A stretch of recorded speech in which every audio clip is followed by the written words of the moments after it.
Медиапортал islamindex.ru и компания iMedia представляют аудиоиздание «Полное толкование священного Корана» шейха Абдуррахмана ас-Саади. Сура Аль-Ахзаб. Союзники. Во имя Аллаха, милостивого, милосердного. Бисмиллахир-рахманир-рахим. Сура 33, аят 1. Я айюхан набийю аттақиллаха ва ла тути'ил кафирина вал мунафиқин. Инна Аллаха кана алиман хакима. О Мухаммад! Аллах избрал тебя своим пророком, почтил божественным откровением и превознес над остальными творениями. Посему благодари своего Господа за его милость и будь богобоязнен. Ты более кого бы то ни было обязан бояться всемогущего Аллаха и более других заслуживаешь права обладать этим прекрасным качеством. Выполняй повеления Аллаха и не нарушай его запретов. Доводи до сведения рабов Всевышнего его послания, обучай их божественному откровению и давай им добрые советы. Не уступай тем, кто помешает тебе выполнить эту великую миссию и отвратить тебя от прямого пути. Не повинуйся неверующим, которые открыто заявляют о своем враждебном отношении к Аллаху и его посланнику, и лицемерам, которые скрывают свое неверие и делают вид, что они уверовали. Они являются истинными врагами правоверных, и ты не должен слушаться их в тех делах, которые могут подорвать твою веру и богобоязненность. Не уступай их порочным желаниям, дабы они не совратили тебя с пути истины.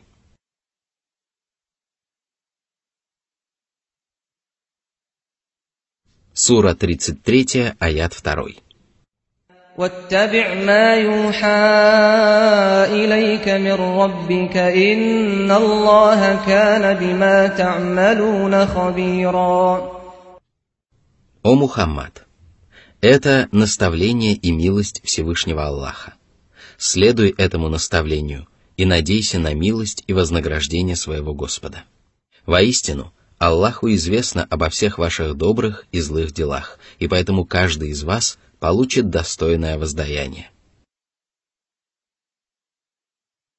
Сура 33, аят 3. وَتَوَكَّلْ عَلَى اللَّهِ وَكَفَى بِاللَّهِ وَكِيلًا. Если же ты пожелаешь уступить их желаниям, опасаясь того, что в противном случае они причинят тебе вред или помешают тебе проповедовать религию, то отбрось эти дурные мысли и воспользуйся оружием, которое укрепит веру в твоей душе и в душах верующих. Это оружие – упование на Аллаха. Уповай на помощь своего Господа во всех делах, как это полагается делать рабу, который не распоряжается ни добром, ни злом, ни жизнью, ни смертью, ни воскрешением. Всегда и везде полагайся на его помощь и поддержку, и он убережет тебя от зла нечестивцев и поможет тебе утвердить на земле его религию. Воистину, для раба достаточно покровительства его Господа. А посему вверь свою судьбу Всевышнему Аллаху, и Он устроит все твои дела самым лучшим образом. Он лучше самих людей знает о том, что приносит пользу его рабам. Он способен принести им больше добра, чем они сами. Он испытывает к своим рабам больше сострадания, чем родители к своему ребенку. Он питает к ним больше любви и добра, чем кто бы то ни было иной, особенно, если они являются его избранными верующими рабами. Таких рабов он осеняет своей милостью и одаряет видимыми и невидимыми благами. Именно поэтому Господь повелел им вверять свою судьбу Ему одному и обещал им устроить их дела самым лучшим образом. Благодаря этому покровительству всякое сложное и тяжелое начинание для верующих становится простым и легким, а всякая беда – малой и незначительной. Аллах избавляет их от скорби и печали, удовлетворяет их нужды и потребности, дарует им милость и благословение и оберегает их от злобы врагов и зла неверующих. В результате этого мы можем видеть, как слабый и беспомощный раб, который вверил свою судьбу всемогущему господину, в одиночку вершит дела, которые оказываются не под силу целому народу. Воистину, Аллах облегчает своим избранным рабам многое из того, что кажется невозможным даже самым могучим мужам. Сура 33, аят 4. ما جعل الله لرجل من قلبين في جوفه وما جعل أزواجكم اللائي تظاهرون منهن أمهاتكم وما جعل أدعياءكم أبناءكم ذلكم قولكم بأفواهكم والله يقول الحق وهو يهدي السبيل. Всевышний укорил тех из своих рабов, которые разглагольствуют о том, чего не существует и чего не сотворил Аллах. Подобные заявления являются лживыми и несостоятельными и порицаются шариатом Всевышнего Аллаха. Это религиозное законоположение относится ко всем, кто утверждает о существовании того, чего в действительности не существует. Из великого множества подобных лживых утверждений Аллах особо отметил те, о которых люди чаще всего говорили во времена пророка Мухаммада, да благословит его Аллах и приветствует, и в знании несостоятельности которых они больше всего нуждались. Аллах не даровал людям двух сердец в одном теле. Такая аномалия не встречается у людей, а посему никогда не говорите, что у кого-то из вас есть два сердца. Воистину, тот, кто делает подобные заявления, лжет. Аллах также не сделал вашими матерями тех ваших жен, которых вы приравниваете к своим матерям. Речь идет о зихаре, языческом обряде отвержения жен. В доисламские времена арабы отрекались от своих жен, приравнивая их к своим матерям и называя их хребтом своих матерей. Конечно же, жена не может быть матерью мужчины, ибо его матерью является только та женщина, которая родила его. Мать для мужчины является самой уважаемой и самой неприкосновенной женщиной, в то время как жена является для него самой доступной и самой дозволенной женщиной. Как же можно сравнивать этих совершенно не похожих друг на друга людей? Воистину, это недопустимо, и поэтому Всевышний сказал: «Те из вас, которые объявляют своих жен запретными для себя, говорят слова предосудительные и лживые. Их жены не матери им, ведь их матерями являются только женщины, которые их родили». Сура 58, аят 2. Аллах также не сделал приемных сыновей родными сыновьями. В доисламские времена невежества и в первые годы распространения ислама приемные дети считались полноправными детьми тех людей, которые усыновляли их, не будучи их кровными родителями. Всевышний Аллах запретил нарекать усыновленных детей своими родными детьми и изобличил лживость и порочность такого поступка. Это сущая ложь. А в шариате Аллаха нет места лжи, и поэтому рабы Аллаха должны быть далеки от столь скверных поступков. Всевышний запретил называть усыновленных детей детьми их приемных родителей и давать им отчество по имени приемного отца, потому что отцом ребенка является только тот, кто породил его на свет. Приемные дети могут называться детьми только своих кровных родителей. Вы называете приемных детей сыновьями или дочерьми их приемных родителей, но это всего лишь бессмысленные и далекие от действительности слова. Аллах же глаголит только сущую правду. Именно поэтому Он повелел вам следовать истине и повиноваться Его Писанию и Его шариату. Его Писание – сущая правда, и Его шариат – сущая правда, а лживые слова и порочные деяния не имеют к ним никакого отношения. Ведь Аллах учит своих рабов только праведности и наставляет их только на прямой путь. Тем не менее, все хорошее и плохое, что происходит во Вселенной, подчиняется воле Всевышнего Аллаха. Затем Аллах еще раз повелел правоверным отказаться от лживых речей и поступков. И сказал. Сура 33, аят 5. ادعوهم لآبائهم هو أقسط عند الله فإن لم تعلموا آباءهم فإخوانكم في الدين ومواليكم وليس عليكم جناح فيما أخطأتم به ولكن ما تعمدت قلوبكم وكان الله غفورا رحيما. Зовите приемных детей по именам их кровных отцов, поскольку это ближе к истине. Если же вы не знаете их отцов, то зовите их своими братьями по правой вере и близкими друзьями, но не нарекайте их своими сыновьями. Вы обязаны звать их по именам их отцов. Если же вы не знаете имен их отцов, то вы должны звать их своими братьями и близкими, ибо ваше незнание не дает вам права называть приемных детей своими детьми и не меняет сути вещей. С вас не будет спроса за то, что вы прежде звали приемных детей по имени их приемных родителей. На вас также не будет греха, если вы по ошибке будете звать отцом ребенка того, кто в действительности не его отец. Аллах не призовет вас к ответу за то, что вы ошибались, однако Аллах спросит с вас, если вы будете преднамеренно грешить или говорить лживые и предосудительные речи.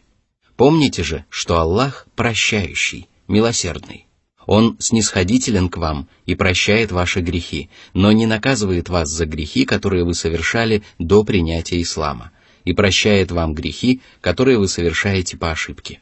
Он проявляет к вам милость и сострадание и разъясняет вам законы своей религии, которые помогают вам обрести счастье как в земном мире, так и в последней жизни. И хвала Ему за все это. Сура 33, аят 6. النبي أولى بالمؤمنين من أنفسهم وأزواجه أمهاتهم وأولو الأرحام بعضهم أولى ببعض في كتاب الله من المؤمنين والمهاجرين إلا أن تفعلوا إلى أوليائكم معروفا كان ذلك في الكتاب مسطورا. Всевышний сообщил верующим о прекрасных качествах и достоинствах посланника Аллаха, дабы они возлюбили его и относились к нему надлежащим образом. Самым дорогим для человека является его собственная душа, однако пророк заботился о верующих больше, чем они заботятся о себе. Да и как может быть иначе, если посланник Аллаха посвятил себя целиком наставлению человечества на прямой путь? Он был самым добрым, самым сострадательным, самым снисходительным творением Аллаха. Ни один человек не сделал для своего близкого столько добра, сколько сделал посланник Аллаха для всего человечества. Человек может приобрести добро и избавиться от зла только благодаря пророку Мухаммаду, да благословит его Аллах и приветствует, и его учению. Поэтому все люди обязаны отдавать предпочтение желанию посланника Аллаха перед желаниями других людей и даже перед своими собственными желаниями. Они обязаны ставить его слова превыше слов других людей, кем бы они ни были, и должны быть готовы пожертвовать ради него своими жизнями, богатством и детьми. Они также обязаны любить его сильнее, чем кого бы то ни было иного, кроме Аллаха. Не должны высказывать свое мнение до тех пор, пока не услышат мнение пророка, и не должны пытаться опередить его даже в самом малом начинании. Пророк Мухаммад, да благословит его Аллах и приветствует, имеет полное право называться отцом правоверных, и об этом говорили некоторые сподвижники. Он воспитывал их так, как отец воспитывает своих детей. Кроме того, его жены – матери правоверных. Мусульмане не имели права жениться на них после смерти посланника Аллаха и обязаны уважать и почитать их. Однако это не означает, что сподвижники имели право общаться с ними и находиться с ними наедине, как со своими родными матерями. Этот аят словно служит предисловием к истории Зейда бин Харисы, о которой речь пойдет ниже. В течение многих лет Зейда звали сыном Мухаммада, но Всевышний Аллах сказал: «Мухаммад не отец кого-либо из ваших мужей». Сура 33, аят 40. Тем самым Господь подвел черту под родословную пророка Мухаммада и отверг его родство с приемным сыном Заидом. А в этом аяте Всевышний сообщил, что все правоверные являются детьми посланника, и в этом отношении они не имеют друг перед другом никаких преимуществ. Если приемный сын пророка лишился права называться его сыном, то он не должен печалиться и отчаиваться, потому что их все еще связывает родство правоверных. Это родство связывает мусульман и с женами пророка, которые являются матерями правоверных. Мусульмане не имели права жениться на женах посланника Аллаха после его смерти, и об этом Всевышний также сказал: «Вам не подобает ни обижать посланника Аллаха, ни жениться на его женах после его смерти. Воистину, это является великим грехом перед Аллахом». Сура 33, аят 53. Затем Аллах предписал делить наследство между близкими и дальними родственниками и заповедал родственникам делать добро и помогать друг другу. В доисламские времена невежества кровные дети порой лишались наследства своих родителей, потому что его наследовали их приемные сыновья. Всевышний запретил распределять наследство таким образом и по своей доброте и мудрости предписал делить его между родственниками. Если бы языческий обычай продолжал существовать и по сей день, то на земле распространились бы безнравственность и зло, а близкие родственники продолжали бы оставаться без полагающейся им части наследства. Далее Всевышний отметил, что кровные родственники имеют больше прав на наследство, чем все остальные верующие, будь то мухаджиры или нет. Этот аят служит ярким доказательством того, что шариат закрепляет право на опекунство над невестой во время бракосочетания, право на унаследование имущества и другие права за близкими родственниками. А ваши друзья не имеют права на унаследование вашего имущества, хотя вы можете по доброй воле завещать им часть своего богатства. Это законоположение предопределено Аллахом, записано в Его Писании и непременно должно претворяться в жизнь.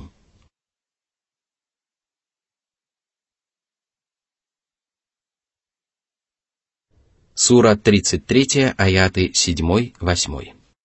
وَإِذْ أَخَذْنَا مِنَ النَّبِيِّينَ مِيثَاقَهُمْ وَمِنكَ وَمِن نُّوحٍ وَإِبْرَاهِيمَ وَمُوسَى وَعِيسَى ابْنِ مَرْيَمَ وَأَخَذْنَا مِنْهُم مِّيثَاقًا غَلِيظًا لِيَسْأَلَ الصَّادِقِينَ عَن صِدْقِهِمْ وَأَعَدَّ لِلْكَافِرِينَ عَذَابًا أَلِيمًا. Всевышний сообщил о том, как Он взял с пророков в целом и с твердых духом посланников в частности суровую и важную клятву, тем самым обязав их соблюдать предписания религии Аллаха и сражаться на пути своего Господа. Этим путем следовали предыдущие пророки Аллаха, и этим путем прошел господин всех посланников и последний из пророков, пророк Мухаммад, да благословит его Аллах и приветствует. А каждый раб Всевышнего обязан идти по их стопам и брать с них пример, помня о том, что в судный день Аллах спросит об этой суровой клятве как пророков, так и их последователей. Если они были верны ей, то Аллах вознаградит их райскими садами. Если же они отступили от нее и не уверовали, то Он ввергнет их в мучительное наказание. Всевышний сказал: «Среди верующих есть мужи, которые верны завету, который они заключили с Аллахом». Сура 33, аят 23. Сура 33, аяты 9-10. يا أيها الذين آمنوا اذكروا نعمة الله عليكم إذ جاءتكم جنود فأرسلنا عليهم ريحا وجنودا لم تروها وكان الله بما تعملون بصيرا إذ جاءوكم من فوقكم ومن أسفل منكم وإذ زاغت الأبصار وبلغت القلوب الحناجر وتظنون بالله الظنونا. Всевышний напомнил своим верующим рабам о своей великой милости по отношению к ним и тем самым призвал их быть благодарными своему Господу. Речь идет о битве Урва, когда язычники объединились друг с другом для того, чтобы искоренить посланника Аллаха и его сподвижников. Войска жителей Мекки и прилежащих к ней поселений наступали на мусульман с одной стороны, а войска из Неджда с другой. К ним присоединились иудейские племена, жившие в окрестностях Медины, и вместе они составили огромное воинство. Посланник Аллаха велел вырыть вокруг Медины глубокий ров, и сонмы союзников окружили город.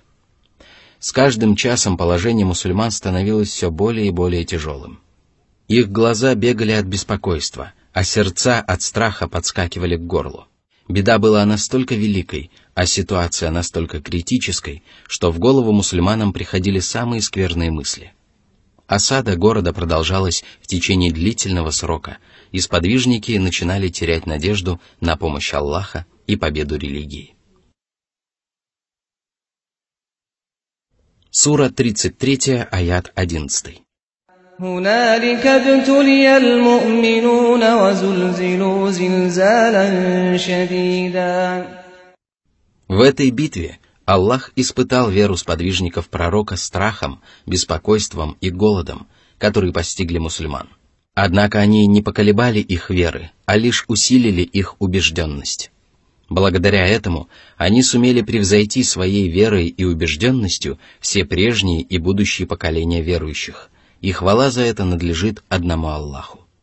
В минуты величайшего испытания и безграничной скорби сподвижники пророка воочию убедились в правдивости Аллаха и его посланника, а их вера переросла в полную убежденность.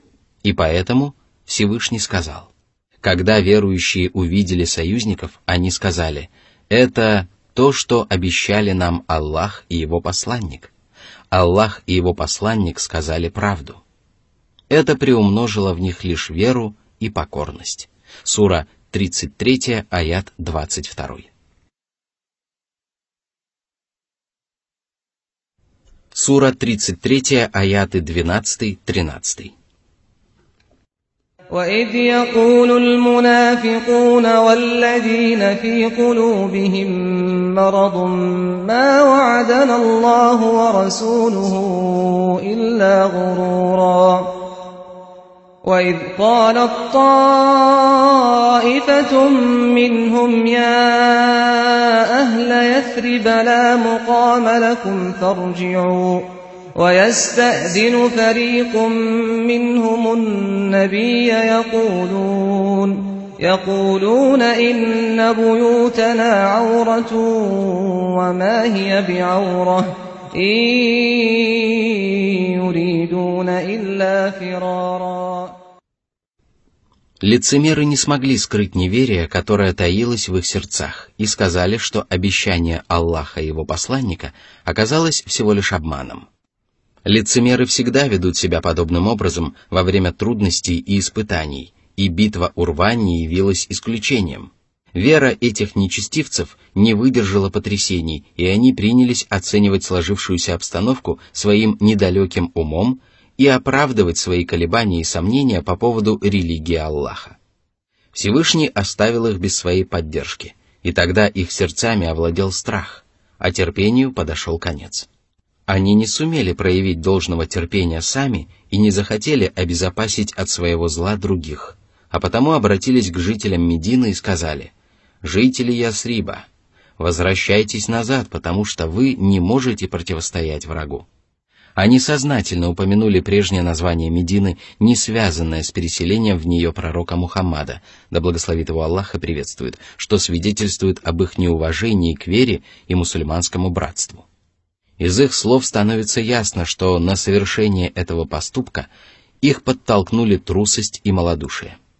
Лицемеры пытались убедить мусульман в том, что те не сумеют противостоять врагу Урва за пределами города, где посланник Аллаха и его сподвижники разбили свой лагерь. Они не желали сражаться во имя Аллаха, не верили в то, что могли победить противника, и потому уговаривали мусульман не оказывать сопротивления неверующим. Воистину, Лицемеры были и всегда будут самыми скверными и самыми опасными товарищами. Но среди мусульман находилась еще одна группа людей, которые также были встревожены и напуганы. Они также хотели покинуть ряды сражающихся и стали придумывать для себя лживые оправдания.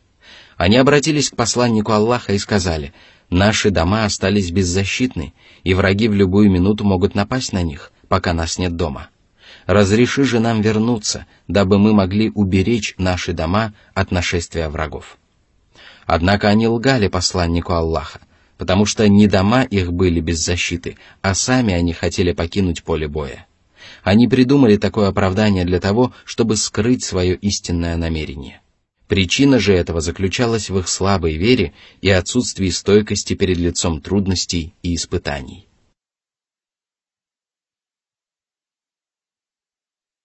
Сура 33, аят 14. ولو دخلت عليهم من أقطارها ثم سئلوا الفتنة لآتوها وما تلبثوا بها إلا يسيرا. А если бы неверующие вторглись в Медину со всех сторон и захватили бы город, а затем потребовали бы от мусульман отречься от правой веры, то эти маловеры тотчас покорились бы их воле. Такие люди никогда не борются за свою веру и не отстаивают свои убеждения, потому что они лишены силы духа и готовы покориться любому повелению правителей и старейшин, и даже согласиться с их неверием и многобожием. Сура 33, аят 15. وَلَقَدْ كَانُوا عَاهَدُوا اللَّهَ مِنْ قَبْلُ لَا يُوَلُّونَ الْأَدْبَارَ وَكَانَ عَهْدُ اللَّهِ مَسْئُولًا. А ведь они поклялись Аллаху, что никогда не отступят на поле боя, и за клятву, данную Аллаху, их призовут к ответу. Неужели же они не думают о том, как обойдется с ними Всевышний, когда всем станет ясно, что они отступили от своей клятвы?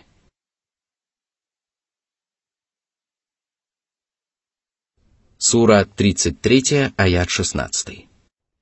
قُل لَّن يَنفَعَكُمُ الْفِرَارُ إِن فَرَرْتُم مِّنَ الْمَوْتِ أَوِ الْقَتْلِ وَإِذًا لَّا تُمَتَّعُونَ إِلَّا قَلِيلًا. О Мухаммад! Они должны осознать, что их поступок достоин порицания и не принесет им пользы. Посему сообщи им о том, что бесполезно бежать от своей смерти или гибели. Скажи им: даже если бы вы остались в своих домах, то те, кому была предназначена гибель, непременно вышли бы к месту, где им суждено было полечь. Сура 3, аят 154. Вы пытаетесь отдалить от себя зло, но все ваши усилия могут принести вам пользу только в том случае, если ваше благополучие предопределено Аллахом. Если же вам суждено попасть в беду, то ничто не сможет избавить вас от нее, и все ваши усилия окажутся напрасными. Вы пытаетесь сбежать от смерти и гибели, чтобы еще некоторое время наслаждаться мирскими благами. Но ведь это короткое удовольствие в земном мире никогда не сравнится с вечным райским блаженством, которое вы теряете, когда ослушаетесь повеления Аллаха.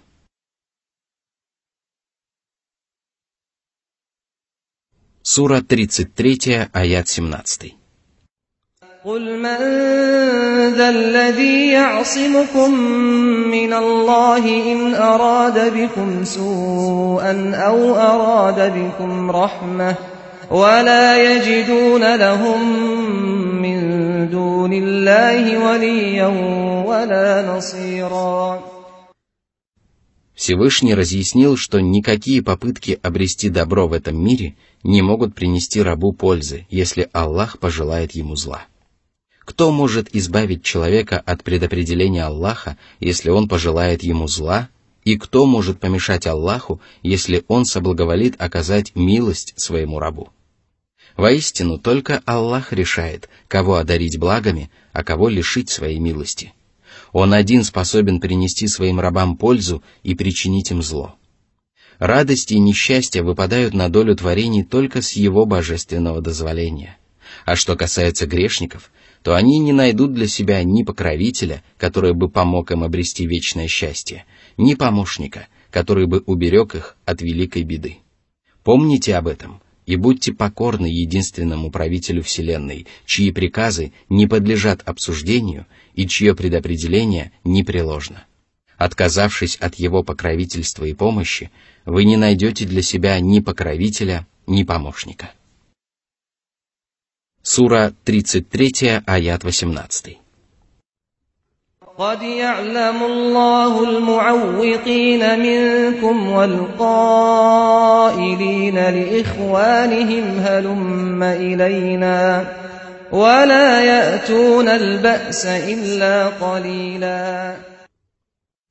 Всевышний пригрозил грешникам, которые не желают помогать своим братьям, отговаривают от участия в священной войне тех, кто еще не присоединился к борцам на пути Аллаха, и уговаривают вернуться тех, кто уже выступил с оружием в руках. Если же они сами окажутся в числе борцов на пути Аллаха, то их участие в сражении будет ничтожно, потому что они всегда будут толпиться в задних рядах. В их сердцах нет веры и терпения, которые побуждают правоверных к самопожертвованию на пути Аллаха. Зато их сердца переполнены неверием и лицемерием, которые порождают в человеке трусость и малодушие. Сура 33, аят 19.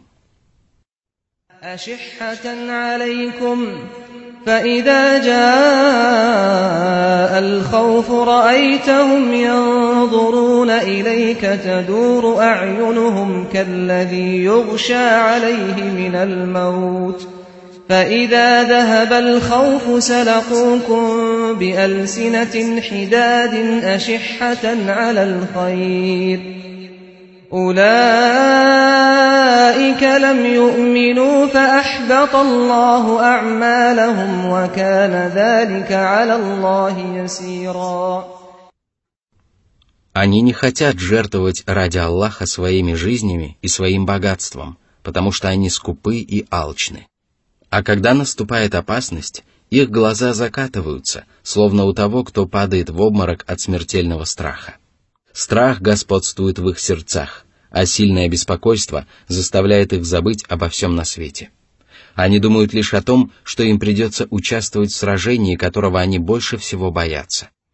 Когда же опасность минует и битва прекращается, они ранят верующих своими острыми языками и выдвигают несправедливые притязания. Выслушав их речи, люди могут подумать, что они являются самыми смелыми и отважными людьми. Однако в действительности они трусливы и скупы и не протягивают окружающим руку помощи, даже когда их просят об этом. Более того, они являются самыми скверными людьми, потому что скупятся творить добро в соответствии с повелениями Всевышнего, скупятся делать пожертвования и не желают помогать верующим бороться с врагами Аллаха, распространять ислам среди заблудших и обучать неграмотных. Они скупятся даже на доброе слово и полезный совет. Люди, которые обладают такими скверными качествами, являются неверующими, и поэтому Аллах делает их деяния тщетными. И для Аллаха это не составит труда. А что касается правоверных, то Аллах оберегает их от скупости, помогает им исправно выполнять предписания Всевышнего, вдохновляет их на участие в священной войне ради прославления имени Аллаха, побуждает их расходовать свое имущество на благие цели и учит их творить добро, используя для этого свое положение и все свои знания. Сура 33, аят 20. يحسبون الأحزاب لم يذهبوا وإن يأتي الأحزاب يودوا لو أنهم بادون في الأعراب يسألون عن أنبائكم ولو كانوا فيكم ما قاتلوا إلا قليلا. Лицемеры полагают, что сонмы союзников, которые объединились против посланника Аллаха и его правоверных сподвижников, не отступили. Они надеялись, что союзники ни за что не отступят, пока не искоренят мусульман. Их надежды оказались обманутыми и не оправдались их ожидания. А если союзники предпримут еще одну попытку уничтожить вас, то лицемеры не хотели бы оказаться в это время в Медине или даже в ее окрестностях. Они предпочли бы поселиться в пустыне среди бедуинов, чтобы издалека интересоваться о том, что происходит с вами. Горе им! Воистину, они не относятся к людям, чье присутствие дорого и желанно. Они отказываются помогать вам, но будь они в ваших рядах, они бы все равно почти не сражались. Посему не печальтесь от того, что их нет рядом с вами. Сура 33, аят 21. لقد كان لكم في رسول الله أسوة حسنة لمن كان يرجو الله واليوم الآخر وذكر الله كثيرا. Этот славный посланник, обладающий самыми совершенными человеческими качествами, лично принимал участие в кровавых сражениях и тяжелых битвах и проявлял себя отважным воином и доблестным бойцом. Как же вы можете трусливо избегать участия в священной войне, если сам посланник Аллаха готов был пожертвовать своей жизнью на этом поприще? Вы обязаны брать с него пример как в этом, так и во всех остальных начинаниях. Опираясь на этот аят, мусульманские богословы пришли к заключению, что все предписания исламской религии распространяются как на пророка Мухаммада, так и на его последователей, если только в священных текстах не сообщается, что какое-то из предписаний касается только одного пророка. Как известно, пример может быть не только прекрасным, но и дурным. Посланник Аллаха был прекрасным примером для человечества, потому что его верные последователи следуют по прямому пути и сумеют обрести благоволение Аллаха. А что касается людей, которые противятся дороге пророка Мухаммада, да благословит его Аллах и приветствует, то их пример является дурным. Достаточно вспомнить о том, как многобожники отвергали Божьих посланников, которые предлагали им последовать за ними. Они говорили им: «Воистину, мы нашли своих отцов на этом пути, и мы верно следуем по их стопам». Сура 43, аят 22. Этот дурной пример заблудших отцов совершенно не похож на прекрасный пример посланника Аллаха. Его путем следуют только те, кто уверовал и возлагает надежды на Аллаха и на судный день. В их сердцах нашли место страх перед наказанием Аллаха и надежда на его вознаграждение, и именно эти два чувства побуждают их во всем брать пример только с посланника Аллаха.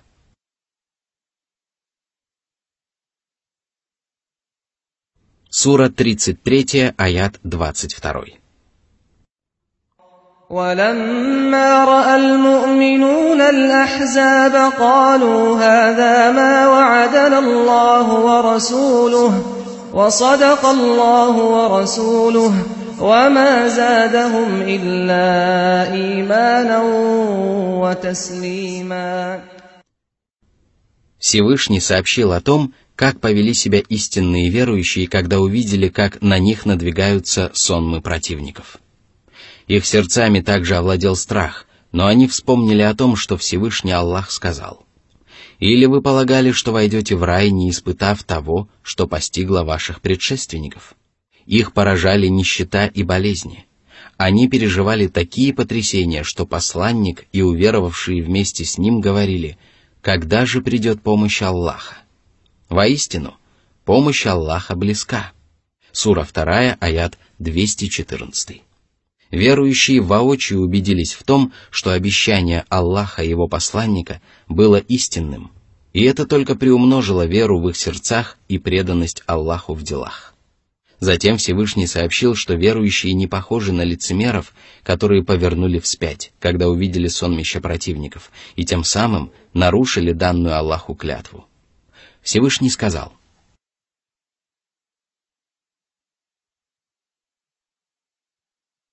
Сура 33, аят 23. من المؤمنين رجال صدقوا ما عاهدوا الله عليه فمنهم من قضى نحبه ومنهم من ينتظر وما بدلوا تبديلا. Эти верующие исполнили свое обещание самым совершенным образом, всеми силами стремились снискать благоволение своего Господа и жертвовали своими жизнями, повинуясь Его божественной воле. Среди них есть такие, которые сдержали свое обещание и достигли желанной цели. Одни из них погибли в сражении во имя Аллаха, а другие умерли своей смертью, но до самого последнего вздоха продолжали выполнять свои обязанности и не изменили обещанию. Но есть среди них и такие, которые еще ожидают своего череда, то есть продолжают исправно выполнять свой долг и надеются умереть с твердой верой в душе. Они ни в коей мере не нарушают обещания, как это делают лицемеры и маловеры, то есть не убегают от своих обязанностей и не допускают упущений. Они являются настоящими мужчинами. А что касается всех остальных, то они могут иметь облик мужчин, но из-за своих качеств недостойны называться настоящими мужчинами.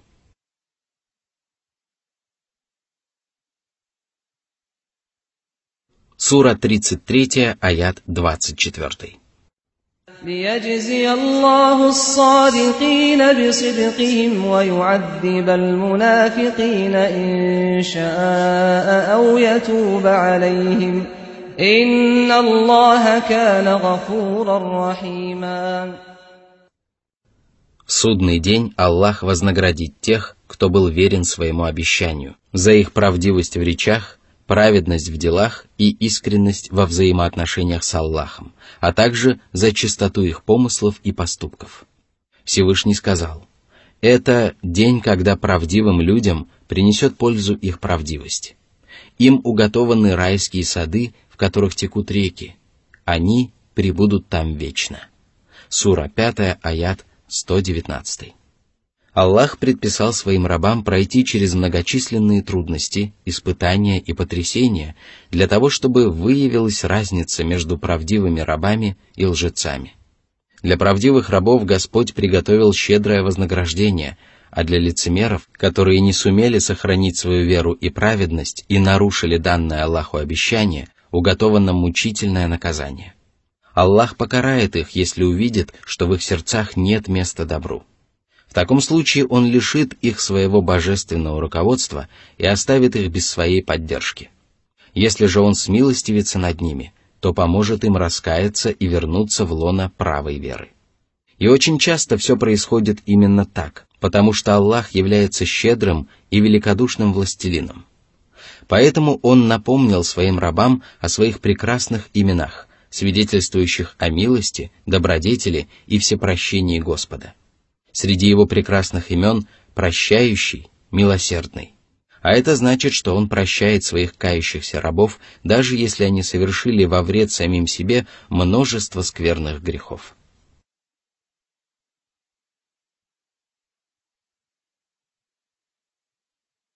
Сура 33, аят 25.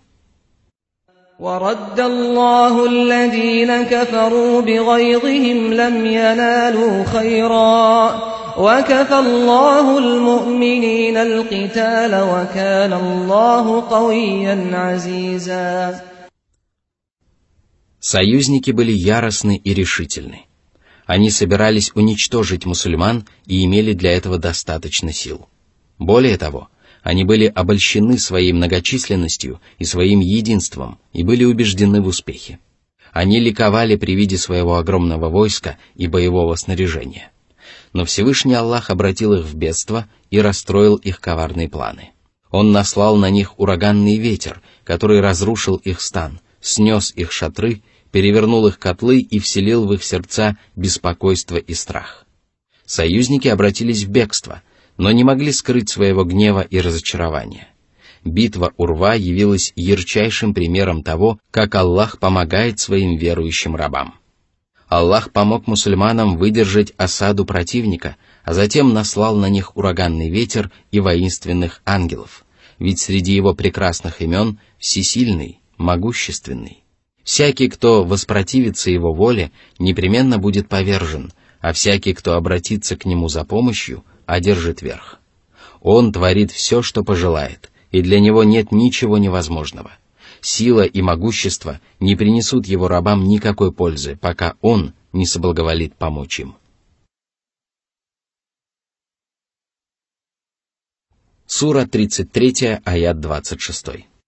وأنزل الذين ظاهروهم من أهل الكتاب من صياصيهم وقذف في قلوبهم الرعب فريقا تقتلون وتأسرون فريقا.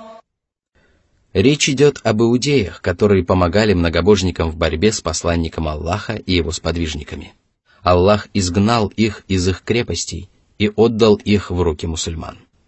Они даже не оказали сопротивления мусульманам, потому что Господь вселил в их сердца страх. Смиренные и униженные иудеи покорились посланнику Аллаха, да благословит его Аллах и приветствует, но за их коварство и предательство мусульмане казнили всех мужчин и пленили только женщин и детей.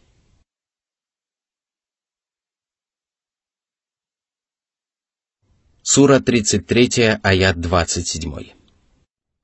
وأورثكم أرضهم وديارهم وأموالهم وأرضا لم تطئوها وكان الله على كل شيء قديرا. Все это досталось мусульманам в качестве военной добычи, а среди покоренных земель были земли, на которые ранее не ступала их нога, потому что иудеи очень гордились своими землями и никого не пускали ступать на них. Всевышний даровал правоверным владения и богатство иудеев и позволил мусульманам казнить одних и миловать других. Аллах властен над всем сущим. Его могущество не знает границ, и благодаря этому Он вершит судьбу своих рабов так, как пожелает. В этой суре Всевышний Аллах сообщил о судьбе иудейского племени Курейза, которая проживала в поселении, находящемся неподалеку от Медины. Когда посланник Аллаха переселился из Мекки в Медину, он предложил иудеям заключить с ним мирный договор. Иудеи отказались принять ислам, но заключили с посланником Аллаха мирный договор, согласно которому они продолжали исповедовать иудаизм, но обязались не воевать против мусульман. Когда разгорелось сражение Урва, иудеи решили, что огромные полчища союзников непременно уничтожат посланника Аллаха и мусульман. Их предположения подтверждались лживыми заверениями старейшин некоторых племен. В результате они решили разорвать мирный договор с посланником Аллаха и перешли на сторону язычников. Как мы уже отметили, Аллах оставил язычников без своей поддержки и обратил их в бегство. Тогда посланник Аллаха принял решение сразиться с иудеями из племени Курейза. Мусульмане осадили их крепости, а когда иудеи сдались в плен, славный сподвижник пророка, мир ему и благословение Аллаха, Саад бин Муаз, предложил казнить всех мужчин, которые сражались на стороне язычников, и пленить всех женщин и детей. Мусульмане так и поступили. Это было одной из величайших милостей Аллаха по отношению к правоверным. Они воочию убедились в том, как Аллах отомстил изменникам, которые бросили в беде его верующих рабов. Они казнили часть пленных и миловали остальных, и Всевышний Аллах ни на мгновение не оставил их без своей опеки и поддержки. Сура 33, аят 28. يا أيها النبي قل لأزواجك إن كنتن تردن الحياة الدنيا وزينتها فتعالين أمتعكن وأسرحكن سراحا جميلا. Этот аят был ниспослан в связи с тем, что жены посланника Аллаха, да благословит его Аллах и приветствует, собрались вместе и стали просить посланника Аллаха делать им богатые дары, на которые у него не было средств. Они в один голос продолжали упрямо настаивать на своей просьбе, и посланник Аллаха принял их поступок близко к сердцу. Он даже поклялся не вступать в близость со своими женами в течение 1 месяца. Тогда Всевышний решил облегчить судьбу своего посланника, возвысить его праведных жен и избавить их от всего, что может умалить их вознаграждение. Для этого Аллах повелел пророку Мухаммаду, да благословит его Аллах и приветствует, предложить своим женам сделать выбор между земными благами и последней жизнью и сказать им: «Если вы жаждете только благополучия в мирской жизни и готовы ликовать при виде земных благ и гневаться при их отсутствии, то мне не нужны такие жены. «Придите, и я одарю вас тем, что имею, и отпущу с добром. Мы расстанемся по-хорошему и не будем гневаться и ссориться, дабы не совершить неподобающих поступков».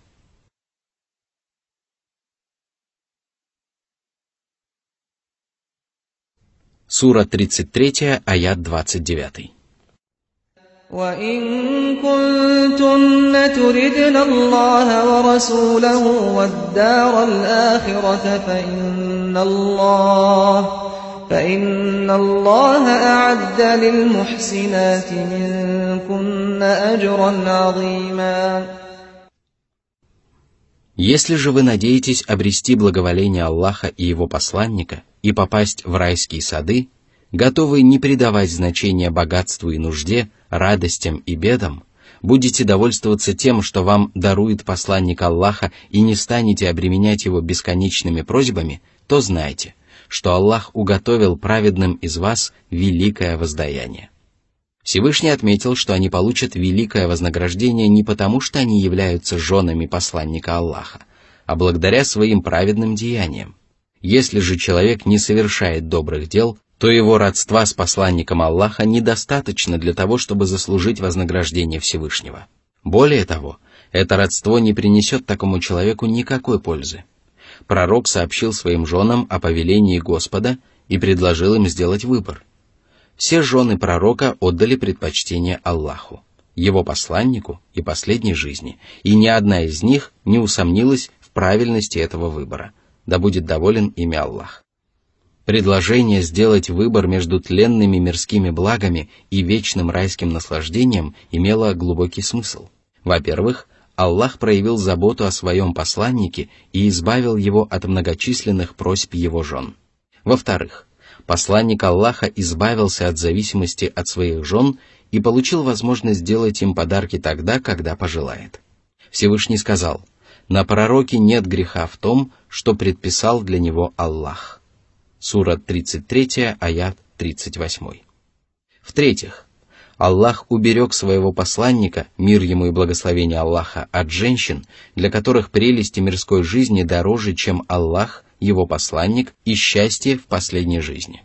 В-четвертых, выбор пречистых жен пророка, мир ему и благословение Аллаха, свидетельствует об их благонравии, праведности и страхе перед гневом Аллаха и его посланника.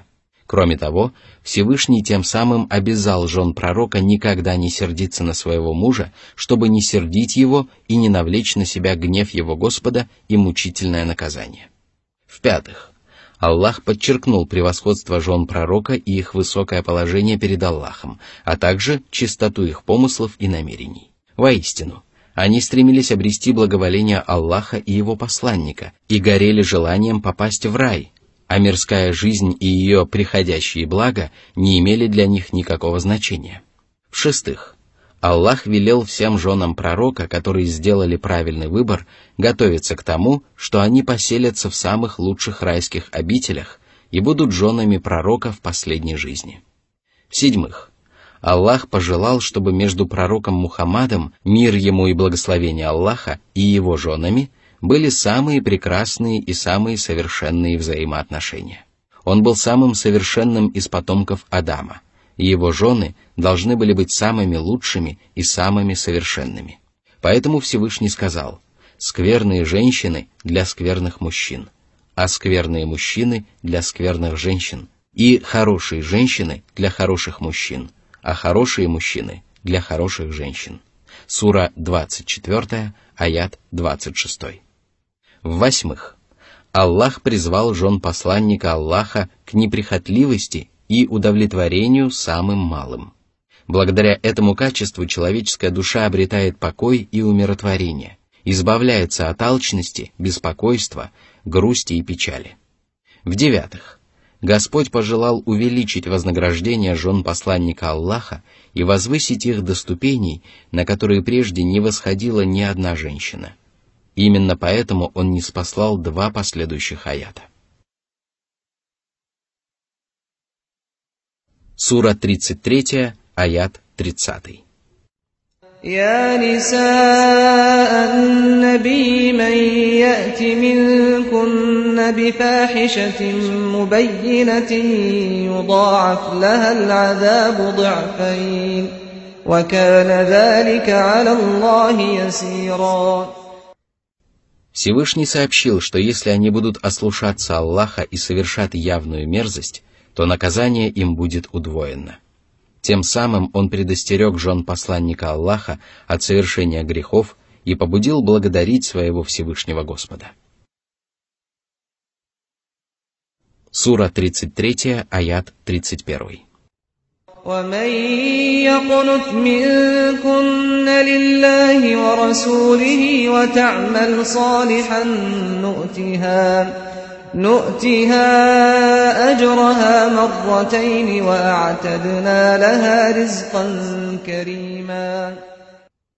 Каждая из жен пророка до самого последнего вздоха оставалась покорна Аллаху и его посланнику и совершала богоугодные дела, благодаря чему их награда в последней жизни ни у кого не вызывает сомнения.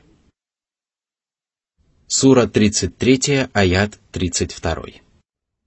يا نساء النبي لستن كأحد من النساء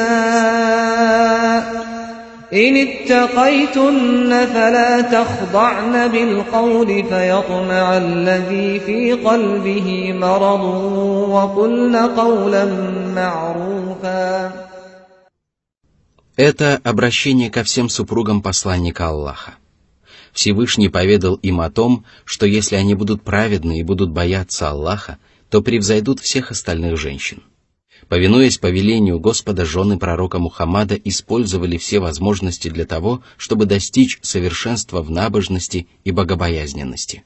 А для того, чтобы они лучше блюли свою набожность и добропорядочность, Всевышний повелел им остерегаться всех поступков, подталкивающих человека к совершению греха. Он запретил им быть излишне любезными с посторонними мужчинами, чтобы не соблазнять людей, сердца которых поражены недугом, то есть которые испытывают влечение к совершению грехов. Такие люди всегда готовы совершить скверный поступок, и порой для этого бывает достаточно малейшего толчка. А причина этого в том, что их сердца поражены недугом. Они совершенно не похожи на тех, чьи сердца избавлены от подобного недуга, благодаря чему они не испытывают влечения к совершению грехов, не склоняются к ослушанию Аллаха и не поддаются искушению. По милости Аллаха ты был мягок по отношению к ним. Сура 3, аят 159. А своим посланникам Мусе и Харуну Господь повелел: «Ступайте к фараону вдвоем, ибо он приступил к границе дозволенного. Говорите с ним мягко, быть может, он прислушается к назиданию или устрашится». Сура 20, аяты 43-44. Любезный разговор между посторонними мужчиной и женщиной сам по себе не является грехом. Однако религия Аллаха запрещает подобные разговоры в связи с тем, что они подталкивают человека на совершение греха. Поэтому женщинам не дозволено говорить с посторонними мужчинами нежным и обольстительным голосом. А для того, чтобы никто ошибочно не предположил, что женщины должны разговаривать с посторонними мужчинами грубо и неуважительно, Всевышний велел им говорить богоугодные слова, то есть быть вежливыми и учтивыми, но не позволять себе соблазнять мужчин своим голосом. Обратите внимание на то, что Всевышний не запретил женщинам быть вежливыми с посторонними мужчинами, а запретил им говорить с ними соблазнительным голосом. Именно такой голос и такие речи вызывают в мужчинах влечение к женщине. Если же женщина ведет себя учтиво и не соблазняет мужчин своим голосом и поведением, то в этом нет ничего зазорного. Более того, вежливость может быть проявлением величия и чувства собственного достоинства. Такое поведение женщины не вызывает в собеседнике постыдных желаний. Поэтому Всевышний Аллах похвалил своего посланника за его кротость и вежливость и сказал: «По милости Аллаха ты был мягок по отношению к ним». Сура 3, аят 159. А своим посланникам Мусе и Харуну Господь повелел: «Ступайте к фараону вдвоем, ибо он приступил к границе дозволенного. Говорите с ним мягко, быть может, он прислушается к назиданию или устрашится». Сура 20, аяты 43-44. Аллах повелел своим рабам охранять свои половые органы от греха и остерегаться прелюбодеяния и сообщил, что сердца людей, которые легко склоняются к совершению греха, поражены недугом. Поэтому каждый человек, который при виде женщины или при разговоре с ней испытывает к ней влечение, должен знать, что его сердце поражено этим скверным недугом. Он должен бороться с этим недостатком, противиться своим порочным желаниям, всеми силами стремиться очистить от них свою душу и просить Аллаха помочь ему и уберечь его от греха. Только так человек может оградить себя от неповиновения Аллаху и прелюбодеяния.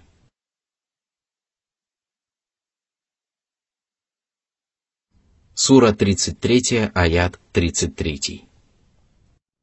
وقرن في بيوتكن ولا تبرجن تبرج الجاهلية الأولى وأقمنا الصلاة وآتينا الزكاة وأطعنا الله ورسوله إنما يريد الله ليذهب عنكم الرجس أهل البيت ويطهركم تطهيرا. Не покидайте своих домов, потому что оставаться в своем доме для женщины всегда безопаснее и лучше. Не выходите из своих домов принаряженными и умощенными благовониями, как это делали в доисламские времена невежества язычницы, которые были лишены света знаний и веры. Всевышний повелел мусульманкам придерживаться этих предписаний для того, чтобы предотвратить зло и порок, которые могут распространиться на земле, если они не будут выполнять этих повелений Господа. Затем Аллах повелел им быть покорными своему Господу, совершать намаз и выплачивать закят. Он особо выделил именно намаз и закят, потому что они являются самыми великими и самыми славными обрядами поклонения. Каждый человек обязан исправно совершать их и даже нуждается в этом. Совершая намаз, человек демонстрирует искренность своей веры в Аллаха, а выплачивая закят, он помогает нуждающимся рабам Господа. После этого повеления Всевышний еще раз приказал им во всем повиноваться Аллаху и его посланнику, и этот приказ распространяется на все обязательные и необязательные предписания религии. Затем Всевышний обратился к членам семьи посланника Мухаммада, да благословит его Аллах и приветствует, и сказал: «О члены семьи пророка! Аллах желает охранить вас от скверны и очистить вас всецело. Он ниспосылает вам свои повеления и запреты для того, чтобы очистить вас от зла, скверны и пороков и сделать вас пречистыми созданиями. Посему возносите хвалу своему Господу и благодарите Его за ниспосланные вам повеления и запреты, соблюдая которые вы не приобретете ничего, кроме пользы и добра. Воистину, Аллах не желает поставить вас в затруднительное положение, а лишь хочет очистить ваши души, украсить вас благородным нравом, сделать ваши деяния праведными и благодаря этому увеличить ваше вознаграждение».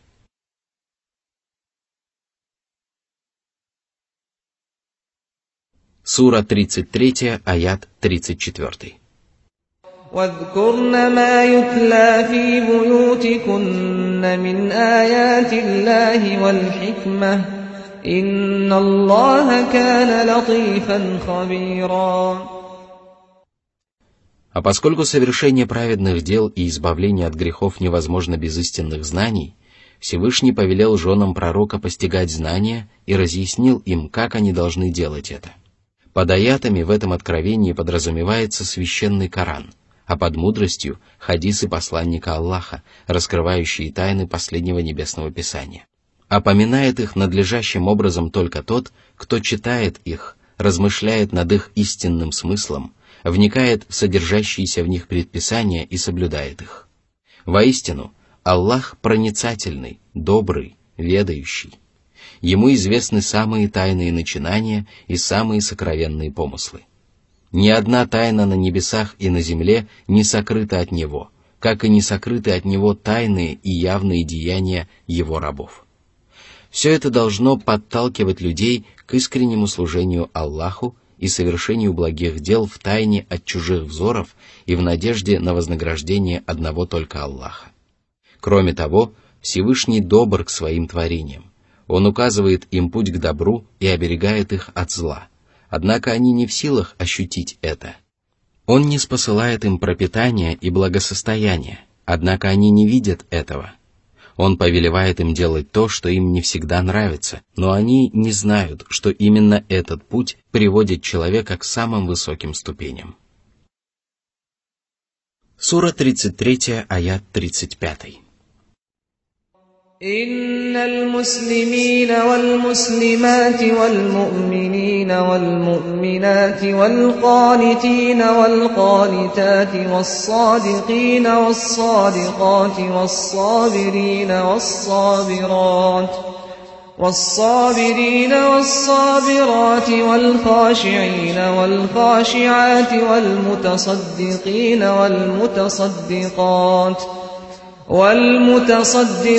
والمتصدقات والصائمين والصائمات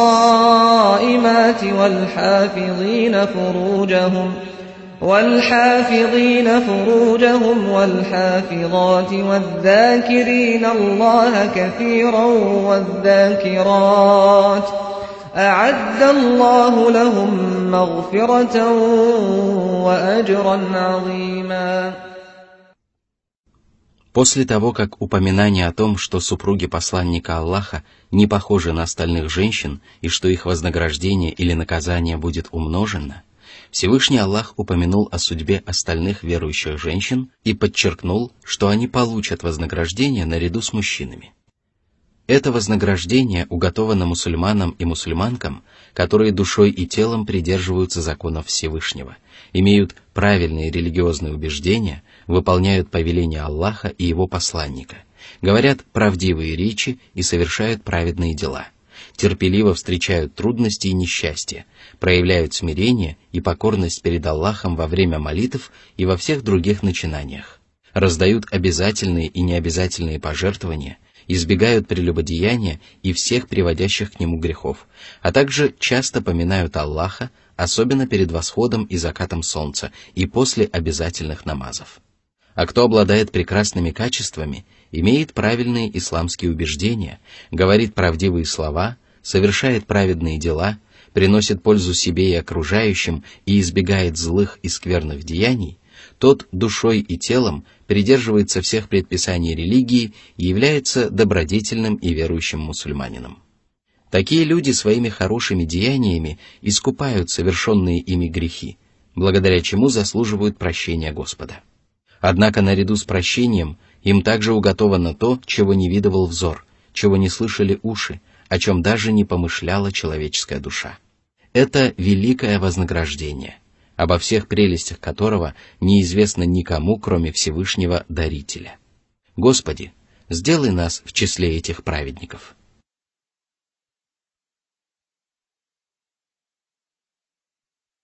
Сура 33, аят 36. وما كان لمؤمن ولا مؤمنة إذا قضى الله ورسوله أمرا أن يكون لهم الخيرة من أمرهم ومن يعص الله ورسوله فقد ضل ضلالا مبينا. Всякий, кто украсил себя правой верой, должен всеми силами стараться снискать благоволение Аллаха и Его посланника и сторониться всего, что может вызвать гнев Аллаха и Его посланника. Правоверные обязаны выполнять все предписания религии и избегать грехов. Им не подобает размышлять над тем, стоит ли придерживаться предписаний Корана и Сунны или нет. Они обязаны любить пророка Мухаммада, мир ему и благословение Аллаха, сильнее, чем любят самих себя, и не ставить свои низменные желания превыше повелений посланника Аллаха, мир ему и благословение Аллаха. А всякий, кто ослушается Аллаха и его посланника, пребывает в явном заблуждении. Такой человек отказывается от прямого пути, следуя которым человек обретает милость Аллаха, и отдает предпочтение заблуждению, которое обрекает человека на мучительное наказание. Таким образом, Всевышний вначале упомянул о причине, которая заставляет мусульман повиноваться Аллаху и его посланнику, и этой причиной является их вера, а затем упомянул о причине, которая удерживает их от неповиновения. А этой причиной является опасение оказаться в числе заблудших, которых ожидает возмездие и лютая кара.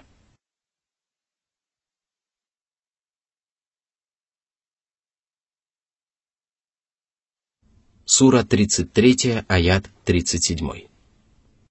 وَإِذْ تَقُولُ لِلَّذِي أَنْعَمَ اللَّهُ عَلَيْهِ وَأَنْعَمْتَ عَلَيْهِ أَمْسِكْ عَلَيْكَ زَوْجَكَ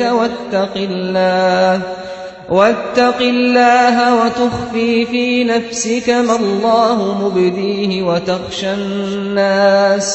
وتخشى الناس والله أحق أن تخشاه فلما قضى زيد منها وطرا زوجناكها لكي لا يكون على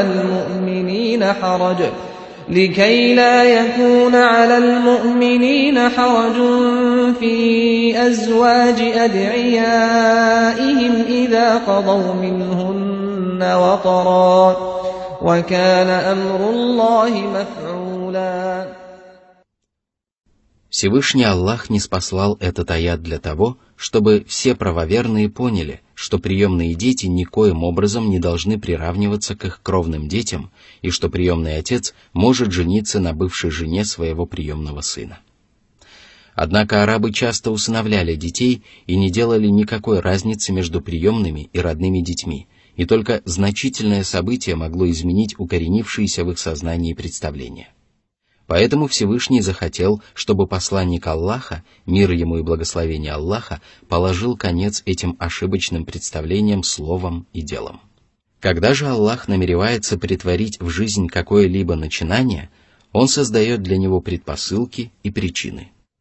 Задолго до начала пророчества пророк Мухаммад, да благословит его Аллах и приветствует, усыновил Зейда, сына Харисы.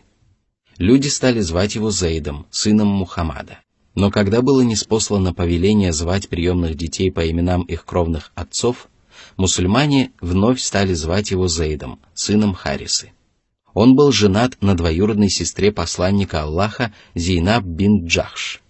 По воле Аллаха их брак оказался недолговечным, и Зейд пришел к посланнику Аллаха просить разрешения на развод с Зейнаб.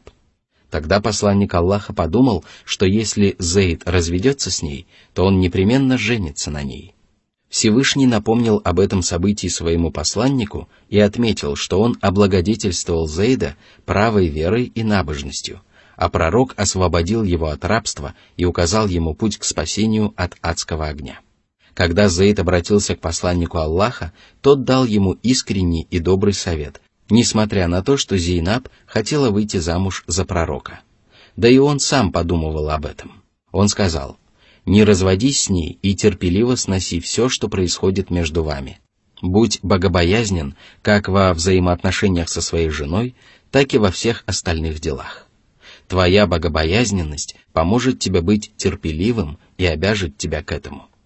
О Мухаммад, ты никому не говорил о том, что собираешься жениться на Зейнаб, если Зейд окончательно разведется с ней. И ты опасался того, что людям станет известно о твоих помыслах, но бояться следует не людей, а Всевышнего Аллаха. Страх перед Господом помогает вам обрести всякое добро и избавиться от всякого зла. Когда же Зейд решился на развод и расстался с Зейнаб, мы женили тебя на ней. А поступили мы таким образом для того, чтобы верующим было дозволено жениться на бывших женах своих приемных сыновей. В этом великая мудрость и великая польза, ибо верующие всегда будут помнить о том, как ты взял в жены жену Зейда бин Харисы, которого долгие годы называли твоим сыном. Однако жениться на женах приемных сыновей дозволено только после того, как те окончательно разведутся. Веление Аллаха притворяется неукоснительно, и ничто не должно препятствовать этому. Из истории, которая послужила причиной ниспослания этих коранических аятов, можно сделать много полезных выводов. Всевышний отметил превосходство Зейда бин Харисы. Это превосходство выражается в том, что Аллах назвал его в священном Коране по имени и не удостоил этой чести ни одного другого сподвижника пророка Мухаммада, да благословит его Аллах и приветствует. Кроме того, Аллах сообщил о том, что он облагодетельствовал Зейда, то есть даровал ему веру и сделал его одним из мусульман. Это означает, что Господь назвал Зейда верующим мусульманином, который верен религии как душой, так и телом. Милость, о которой идет речь в этом аяте, несомненно является особой милостью, которой Аллах одаряет своих верующих рабов. В противном случае нет смысла в том, что Аллах особо отметил свою милость по отношению к нему. Всевышний напомнил о том, что освобожденный раб должен быть благодарен человеку, который освободил его от рабства. Мусульманам разрешается жениться на бывших женах своих приемных сыновей. Аллах наглядно показал мусульманам, что обучение людей на собственном примере, которое к тому же дополняется словесным разъяснением, приносит гораздо больший результат, чем просто словесные разъяснения. Призывы к истине, подкрепленные праведными поступками проповедника, подобны свету, озаренному еще большим светом. Аллах сообщил о том, что пророк скрывал от людей чувства, которые он испытывал к Зейнаб. А это значит, что человек, влюбленный в чужую жену, не совершает греха, если он удерживает себя от совершения недозволенных поступков. На нем также нет греха, если он надеется жениться на своей возлюбленной в случае, если ее муж решит развестись с ней. Однако он не имеет права подталкивать супругов на развод и пытаться разлучить их. Именно поэтому пророк скрывал свои истинные чувства. Поведение посланника Аллаха, мир ему и благословение Аллаха, свидетельствует о том, что он исправно выполнил свою миссию и донес до человечества откровение целиком. Он не утаивал от людей ничего из божественного откровения, даже если Аллах порицал его за тот или иной поступок.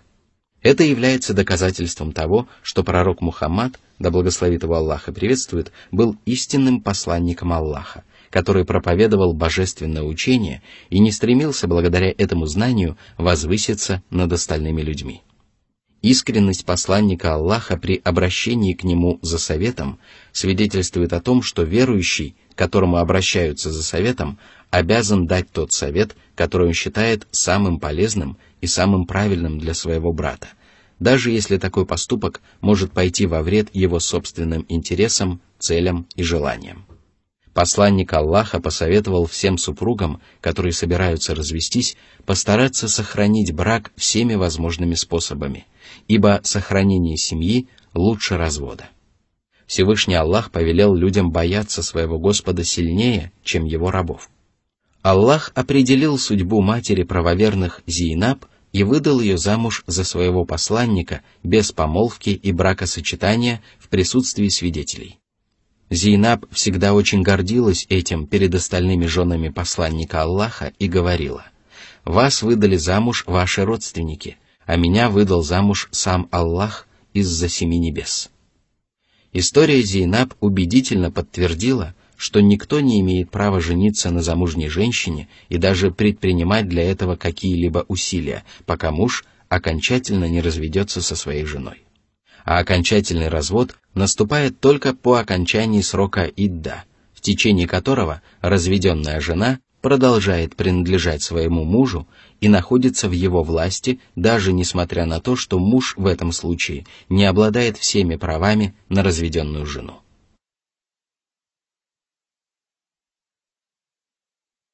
Сура 33, аят 38.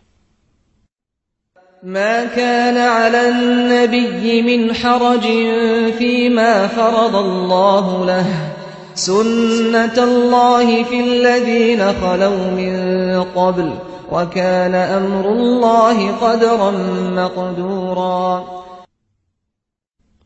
Всевышний отверг от посланника Аллаха обвинения тех, которые порицают его за многоженство. Воистину, эти обвинения безосновательны, потому что посланник Аллаха не несет ответственности за то, что Аллах разрешил ему жениться на нескольких женщинах. Таково было предписание Аллаха и для прежних пророков и посланников. Воистину, веление Аллаха непременно исполняется.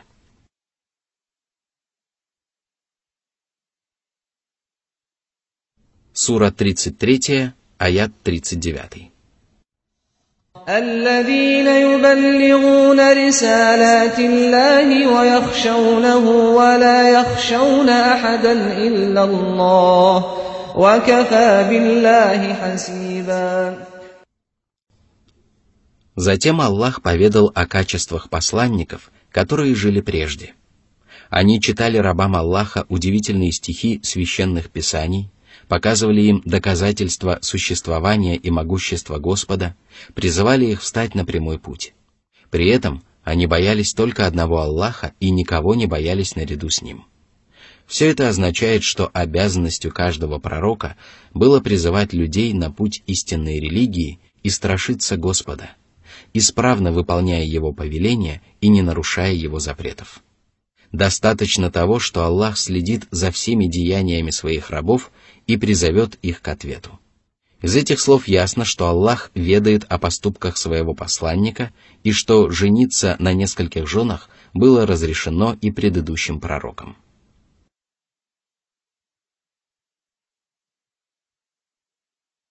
Сура 33, аят 40.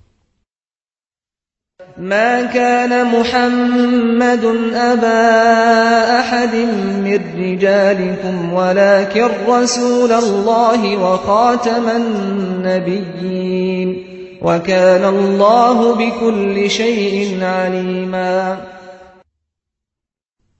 Это обращение ко всем мусульманам и намек на то, что Зейд бин Хариса не был сыном посланника Аллаха.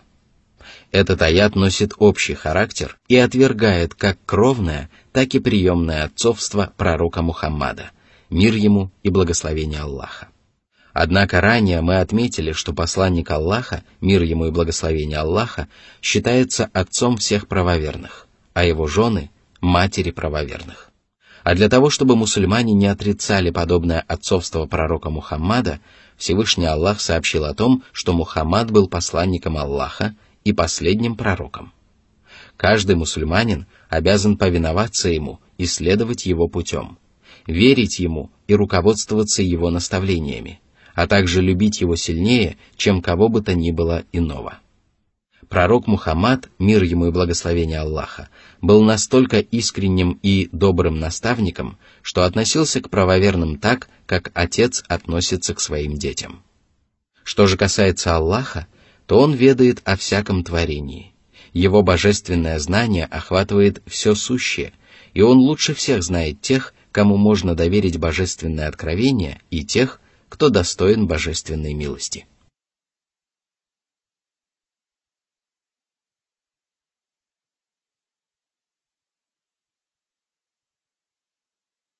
Сура 33, аяты 41-42. يا أيها الذين آمنوا اذكروا الله ذكرا كثيرا وسبحوه بكرة وأصيلا.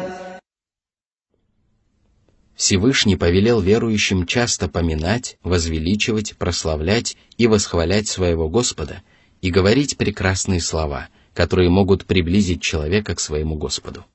Поэтому мусульмане должны поминать Аллаха перед восходом и закатом солнца, после 5 обязательных намазов, во время несчастий и перед благими начинаниями. И это самое малое из того, что должен делать верующий для того, чтобы исправно выполнять это предписание Всевышнего. Ибо раб Аллаха должен поминать своего Господа каждый миг и в любом положении. Поминание Аллаха – это поклонение, которое человек может выполнять даже тогда, когда отдыхает.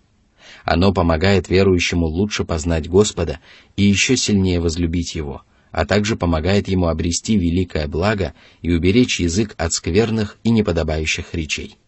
А лучше всего поминать Аллаха в начале и конце дня, перед восходом и закатом солнца.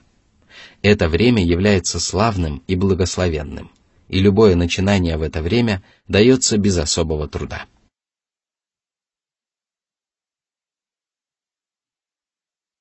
Сура 33, аяты 43-44. هو الذي يصلي عليكم وملائكته ليخرجكم من الظلمات إلى النور وكان بالمؤمنين رحيما تحيتهم يوم يلقونه سلام وأعد لهم أجرا كريما. По своей доброте и милости Аллах сам благословляет верующих, а также велит ангелам благословлять верующих мусульман и молиться за них. Благодаря этому обитатели небес просят Всевышнего Господа вывести людей из тьмы грехов и невежества к свету веры и истинного знания. Ангелы, которые несут на себе трон милосердного, и ангелы, которые их окружают, взывают к Аллаху со словами: «Господь наш, Ты объял всякую вещь милостью и знанием. Прости же тех, которые раскаялись и последовали Твоим путем, и защити их от мучений в аду. Господь наш, введи их в сады Эдема, которые Ты обещал им, а также праведников из числа их отцов, супруг и потомков. Воистину, Ты могущественный, мудрый. Защити их от грехов, ведь только тот, кого Ты защитишь в тот день от грехов, будет помилован Тобой.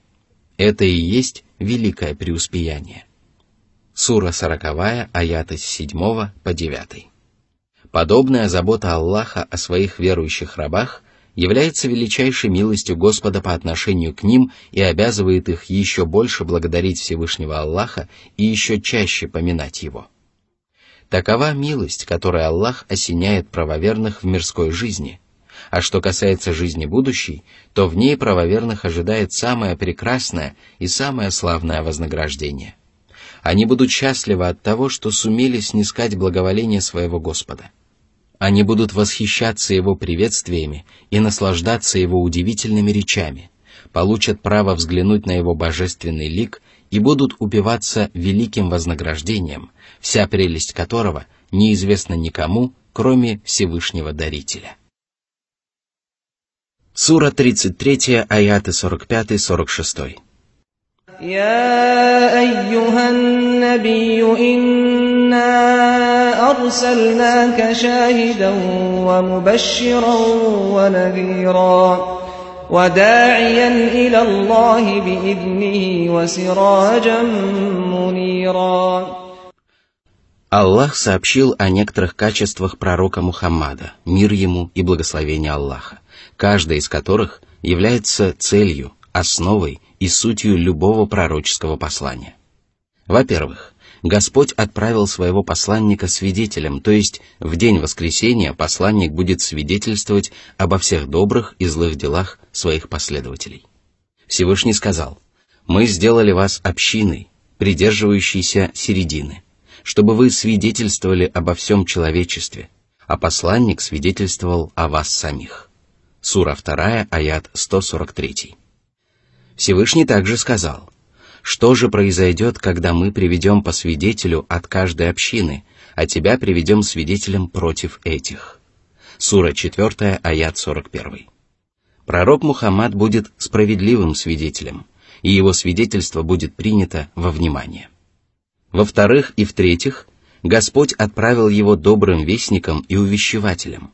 Для того, чтобы лучше понять суть этой миссии, мы должны знать, кого должен был радовать и предостерегать посланник Аллаха, чем он должен был обрадовать и от чего должен был предостеречь людей, а также каким образом люди могут обрести то желанное и избежать того неприятного, о котором он сообщил. Что касается благой вести, то пророк Мухаммад обрадовал ею богобоязненных правоверных, которые уверовали в Аллаха и его посланника, совершают добрые дела и избегают грехов. В этой жизни их ожидают земные блага и духовное умиротворение, которые они получат в воздаяние за свою веру и богобоязненность. А в последней жизни их ожидает вечное райское блаженство. Каждый верующий должен более подробно изучить, какие деяния он должен совершать, какими качествами он должен обладать и какое вознаграждение ожидает его в том случае, если он исправно выполнит свои обязанности. А что касается увещевания и предостережения, то оно обращено в адрес невежественных и несправедливых грешников, которых в земной жизни ожидает справедливое наказание, а в последней жизни – долгие и мучительные муки в адском пламени. Обо всем этом более подробно сообщил Всевышний Аллах в Коране, а посланник Аллаха в пречистой Сунне. В-четвертых, Аллах отправил его проповедникам, зовущим людей на путь великого Господа. Посланник Аллаха исправно выполнял свою миссию, пробуждал в людях стремление к милости Господа, учил их поклоняться своему Создателю и разъяснял им обряды поклонения, ради которого Аллах сотворил человечество, помогал им познать своего Господа и его безупречные качества, очищал их умы от ложных и неподобающих представлений об Аллахе. Он проповедовал правую веру самым прекрасным и самым правильным образом, стремился выполнить все свои обязанности перед Господом и перед каждым из Его творений, и делал все это искренне ради Аллаха, а не ради собственной славы, как это делают многие заблудшие проповедники. А удалось это пророку Мухаммаду, да благословит его Аллах и приветствует, благодаря дозволению Господа, который соблаговолил своему посланнику, благословил его святое дело и предопределил его успех. В-пятых, Аллах сделал своего посланника ярким светильником. Люди, лишенные божественного руководства, находятся в беспросветной мгле. Они лишены света, который мог бы осветить им путь к счастью и спасению, и знания, благодаря которому они могли бы выйти из заблуждения. Именно в таком положении находилось человечество до пришествия пророка Мухаммада, да благословит его Аллах и приветствует, который по воле Аллаха осветил мир светом истины, сокрушил невежество и указал заблудшему человечеству прямой путь к спасению.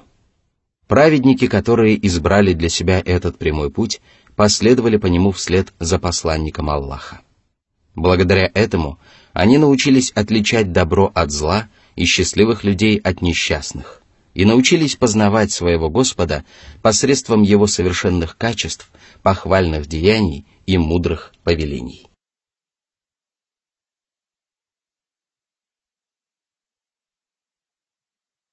Сура 33, аят 47. وَبَشِّرِ الْمُؤْمِنِينَ بِأَنَّ لَهُم مِّنَ اللَّهِ فَضْلًا كَبِيرًا. В этом откровении Аллах упомянул о категории людей, которые заслуживают благой вести. Это верующие, которые уверовали и совершают праведные дела. Праведные дела всегда подразумеваются, когда вера упоминается в коранических аятах в отдельности. Кроме того, Всевышний упомянул в этом аяте о том, что же является предметом этой благой вести. Это великая милость, оценить которую в полной мере не в состоянии ни одно творение. Одаряя своих рабов этой великой милостью, Аллах дарует им свою помощь и поддержку в мирской жизни, наставляет их сердца на прямой путь, прощает им грехи, избавляет их от печалей, умножает их богатство, радует их многочисленными благами, проявляет к ним благосклонность, награждает их щедрой наградой, избавляет их от своего гнева и спасает от лютого наказания. Все это вдохновляет верующих на искреннее служение своему Господу и усиливает их стремление следовать прямым путем. Именно поэтому людям следует напоминать о вознаграждении, которое Аллах уготовил для праведных верующих. Наряду с этим нужно побуждать людей сторониться грехов и устрашать их наказанием, которое ожидает ослушников и грешников. Однако среди людей всегда есть нечестивцы, готовые сделать все для того, чтобы помешать посланникам Аллаха и их верным последователям проповедовать религию Аллаха. Это лицемеры, которые демонстрируют свою преданность религии, а в душе остаются неблагодарными грешниками, а также неверующие, которые не скрывают своей вражды и своего неверия. Поэтому далее Аллах запретил своему посланнику повиноваться этим врагам, предостерег его от заблуждения и сказал: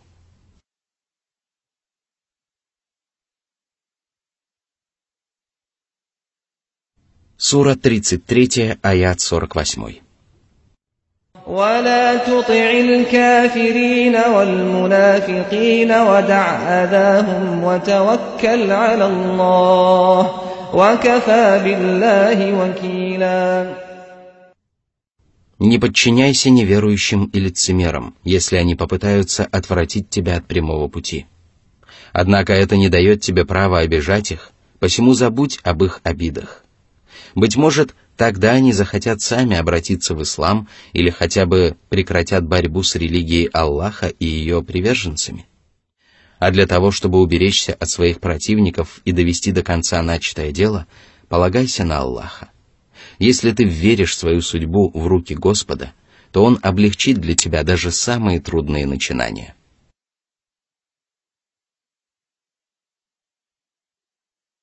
Сура 33, аят 49. يا أيها الذين آمنوا إذا نكحتم المؤمنات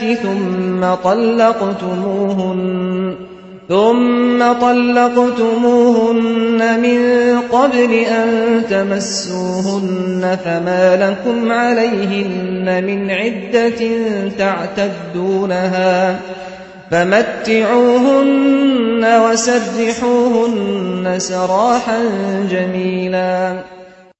Всевышний сообщил верующим, что если они дают развод верующим женщинам до того, как вступили с ними в интимную близость, то разведенные жены не обязаны выдерживать срок идда до нового замужества. А для того, чтобы утешить разведенных жен, Аллах повелел мужьям одаривать их мирскими благами и расставаться с ними без тяжбы, споров, брани, взаимных притязаний и тому подобного. Опираясь на этот аят, мусульманские богословы утверждают, что развод считается действительным только в том случае, если он объявляется после бракосочетания. Если же муж объявил о разводе до бракосочетания, то такой развод считается недействительным. Также недействительным считается условие, которое ставит будущий муж своей будущей жене, обещая развестись с ней в случае нарушения ею этого условия. А поскольку развод, подразумевающий окончательное расставание супругов, действителен только после бракосочетания, то все это в еще большей мере относится к языческому обряду расставания с женой, при котором язычники приравнивали жену к матери, и клятвенному обещанию не вступать с женой в интимную близость. И хотя между мусульманскими богословами существуют разногласия по последнему вопросу, это мнение является наиболее достоверным. Этот аят также свидетельствует о том, что развод разрешается мусульманским шариатом. Обращаясь к мужьям, которые объявили развод своим женам, Всевышний назвал их верующими и не упрекнул их за подобный поступок. Развод можно объявлять до того, как муж вступил в интимную близость со своей женой. Об этом же говорится и в другом кораническом откровении. «На вас не будет греха, если вы разведетесь с женами, не коснувшись их и не установив для них обязательное вознаграждение, приданое». Сура 2, аят 236. В этом случае разведенная жена не обязана выдерживать перед своим мужем срок идда до нового замужества и может выйти замуж сразу после того, как получит развод. Между мусульманскими богословами существует разногласие по поводу того, что же подразумевается под арабским глаголом «маса», который означает «прикасаться», «затрагивать», «познавать женщину». В русском тексте этот глагол переведен как «разделить ложе». Существует мнение, что речь идет непосредственно об интимной близости. Однако многие ученые и праведные халифы говорили о том, что под этим подразумевается даже простое уединение. Последнее мнение является более достоверным, поэтому разведенная женщина обязана выдерживать срок идда до нового замужества, даже если она не вступала в интимную близость со своим мужем, а всего лишь уединилась с ним. Что касается материального обеспечения жен, разведенных до того, как муж уединился с нею, то его количество зависит от благосостояния мужа. Богатый муж должен сделать разведенной жене богатый подарок, а бедный муж должен одарить разведенную жену в соответствии со своими возможностями. Все это касается тех случаев, когда супруги еще не договорились о размере калыма, который муж обязан выплатить жене при вступлении в брак. Если же размер калыма уже определен, то жене, разведенной до того, как муж уединился с нею, достается половина калыма. Разводящиеся супруги должны расставаться по-хорошему и говорить друг другу добрые слова, и при этом не имеет значения, уединился муж со своей женой или нет. Если же супруги не хотят расставаться по-хорошему, то это чревато скверными последствиями, взаимными оскорблениями и обидами. А что касается срока идда, в течение которого разведенная жена не имеет права выходить замуж, то это является обязанностью жены перед мужем. Об этом свидетельствуют слова Всевышнего, то они обязаны перед вами выдерживать срок. Срок идда также обязаны выдерживать овдовевшие женщины. От этой обязанности освобождаются только разведенные жены, с которыми их мужья еще не уединились.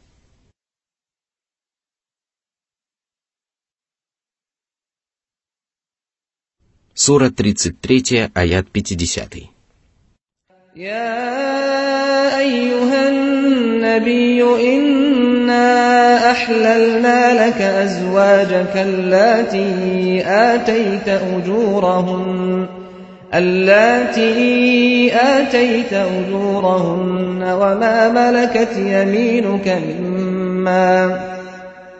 وما ملكت يمينك مما أفاء الله عليك وبنات عمك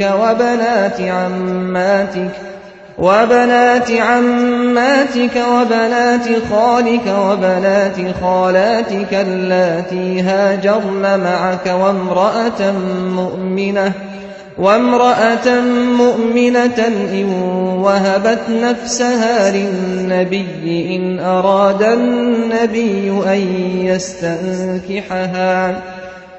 أراد النبي أن يستنكحها خالصة لك من دون المؤمنين قد علمنا ما فرضنا عليهم في أزواجهم وما ملكت أيمانهم لكي لا يكون عليك حرج وكان الله غفورا رحيما.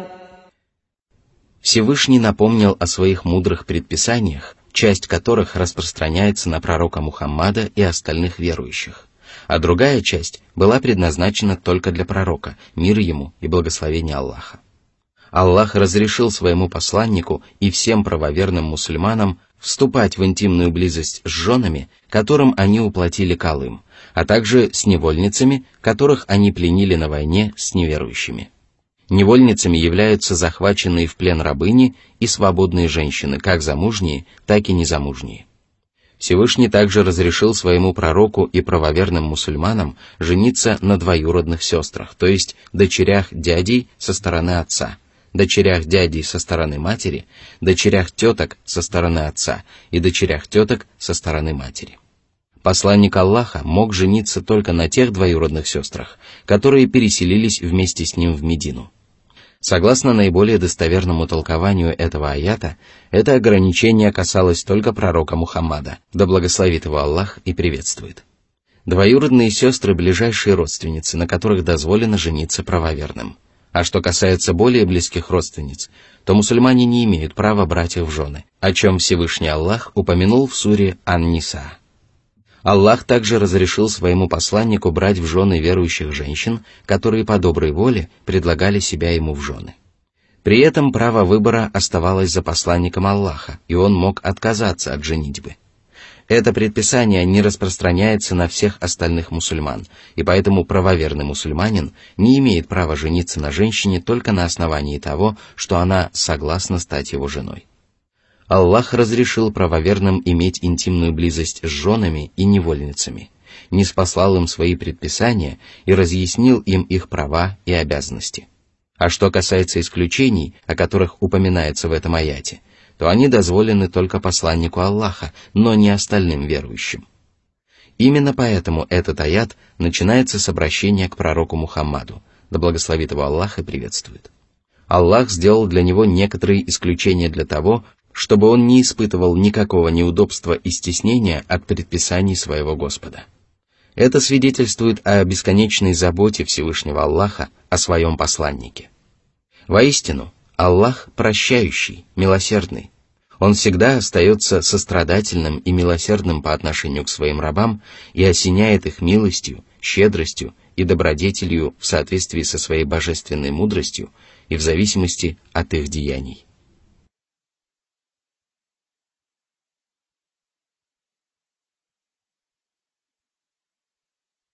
Сура 33, аят 51. ترجي من تشاء منهن وتؤوي إليك من تشاء ومن ابتغيت ممن عزلت فلا جناح عليك ذلك أدنى أن تقر أعينهن ولا يحزن ويرضين بما آتيتهن كلهن والله يعلم ما في قلوبكم وكان الله عليما حليما. Всевышний также облагодетельствовал своего посланника тем, что позволил ему отдавать предпочтение той или иной из своих жен и проводить ночь у нее, не соблюдая очередности между женами. И хотя это не было для него обязательным, пророк Мухаммад всегда стремился соблюдать эту очередность и говорил: «О Аллах, я сумел распределить то, чем я владею, вот таким образом. Не порицай же меня за то, над чем я не властен».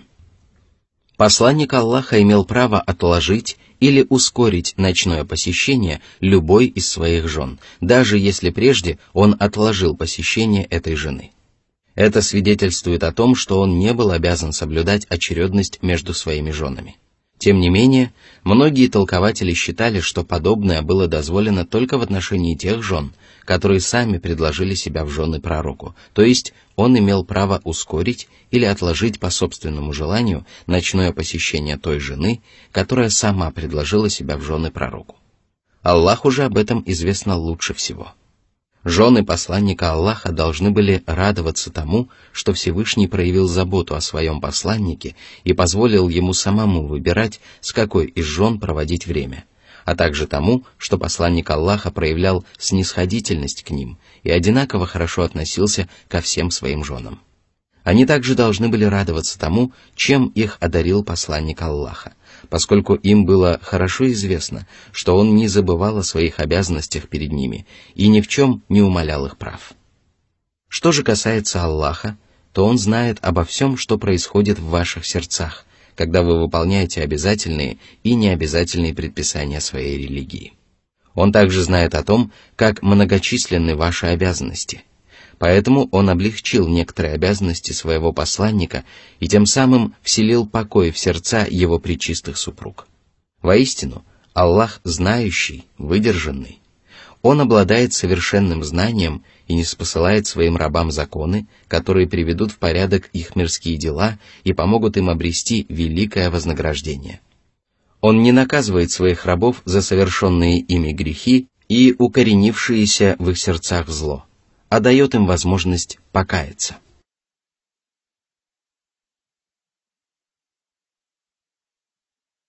Сура 33, аят 52. لا يحل لك النساء من بعد ولا أن تبدل بهن من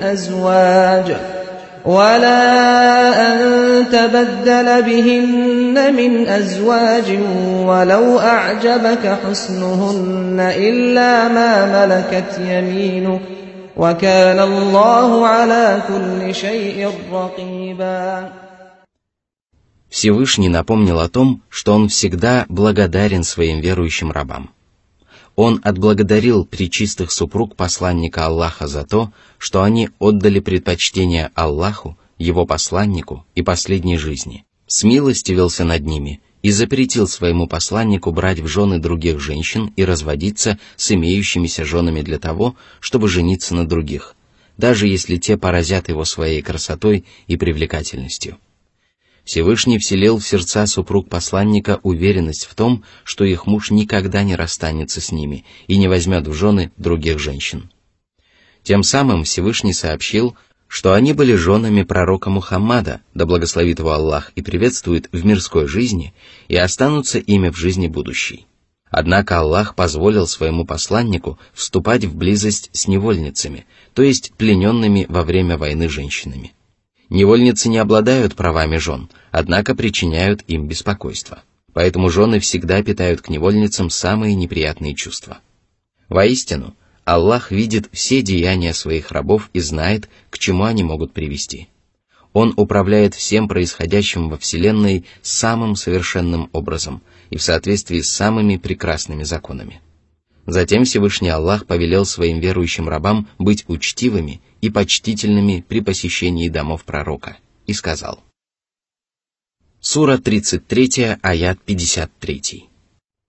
يا أيها الذين آمنوا لا تدخلوا بيوت النبي إلا أن يؤذن لكم إلى طعام غير ناظرين إناه ولكن إذا دعيتم فادخلوا فإذا طعمتم فانتشروا ولا مستأنسين لحديث إن ذلكم كان يؤذي النبي فيستحيي منكم والله لا يستحيي من الحق وإذا سألتموهن متاعا فاسألوهن من وراء حجاب ذلكم أطهر لقلوبكم وقلوبهن وما كان لكم أن تؤذوا رسول الله ولا أن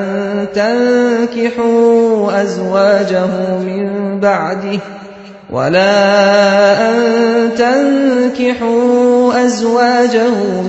بعده أبدا إن ذلكم كان عند الله عظيما.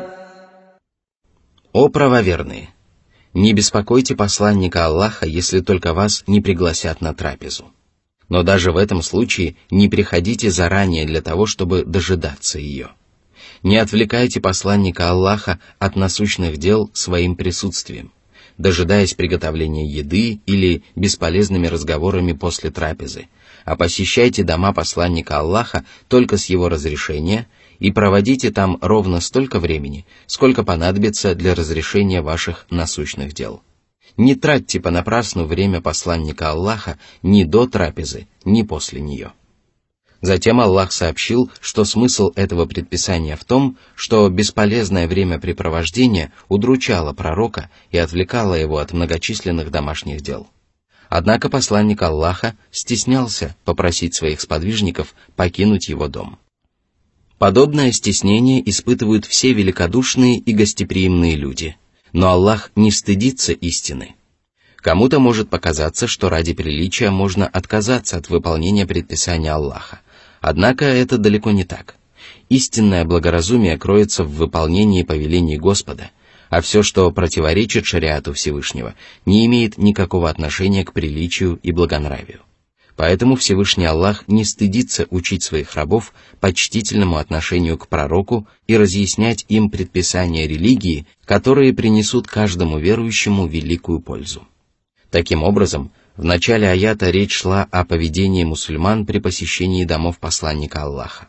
Затем Всевышний научил правоверных тому, как они должны были обращаться к женам своего посланника. Всевышний запретил им обращаться к женам посланника безо всякой на то причины.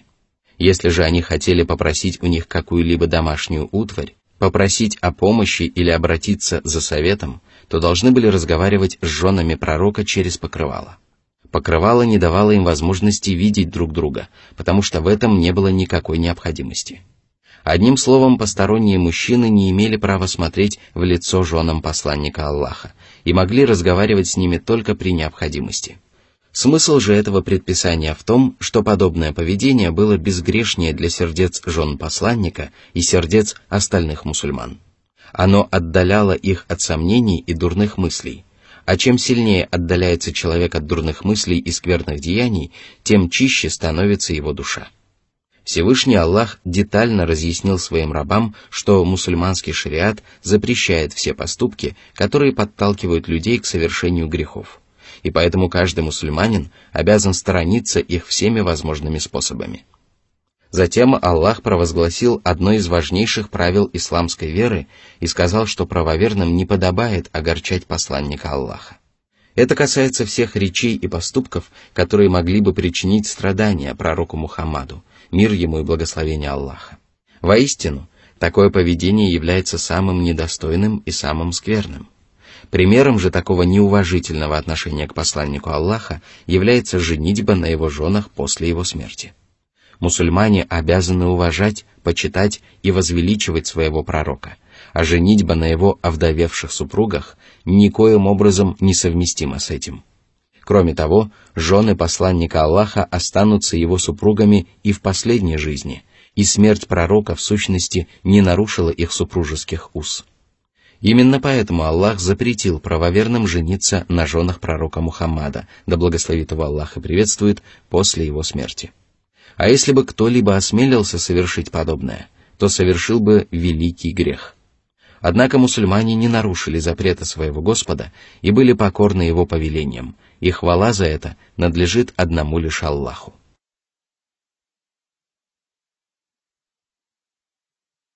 Сура 33, аят 54. إن تبدوا شيئا أو تخفوه فإن الله كان بكل شيء عليما. Всевышний сообщил, что ему известно обо всех тайных и явных деяниях своих рабов. Он знает о том, что люди таят в своих сердцах, и о том, что они обнародуют, и поэтому в судный день каждый человек получит воздаяние за свои намерения и деяния.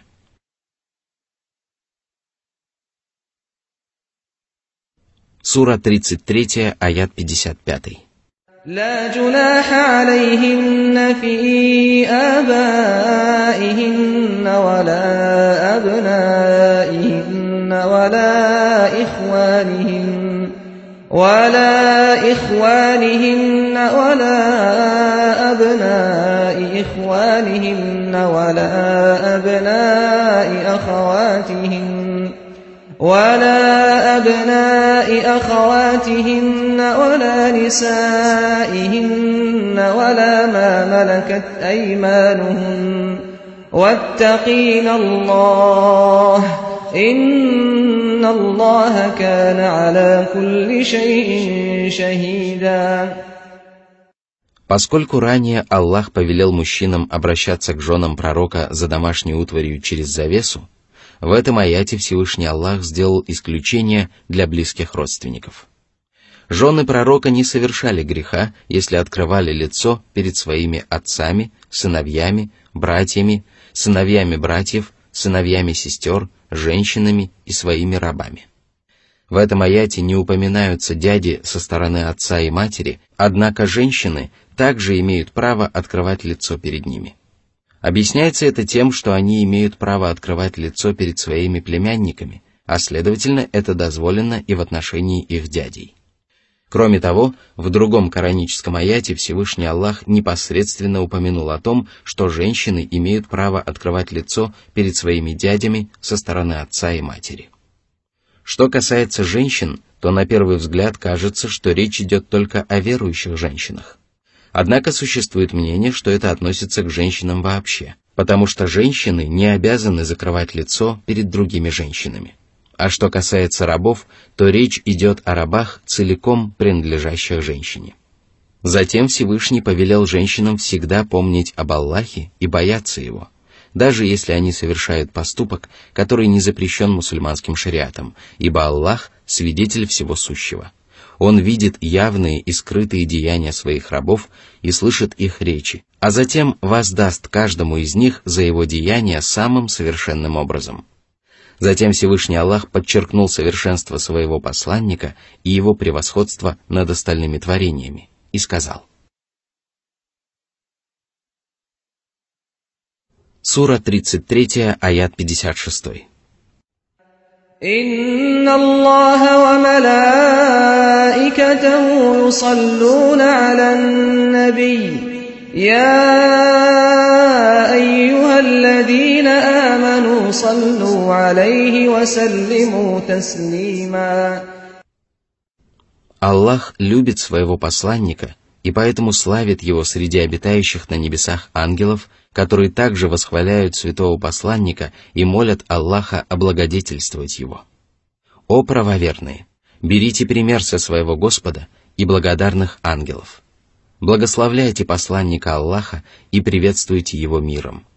Тем самым вы выполните одну из своих обязанностей перед пророком Мухаммадом, да благословит его Аллах и приветствует, отдадите дань уважения этому славному посланнику, засвидетельствуйте перед ним свою любовь и почтение, усовершенствуйте свою веру, приумножите свои добрые дела и искупите часть своих прегрешений.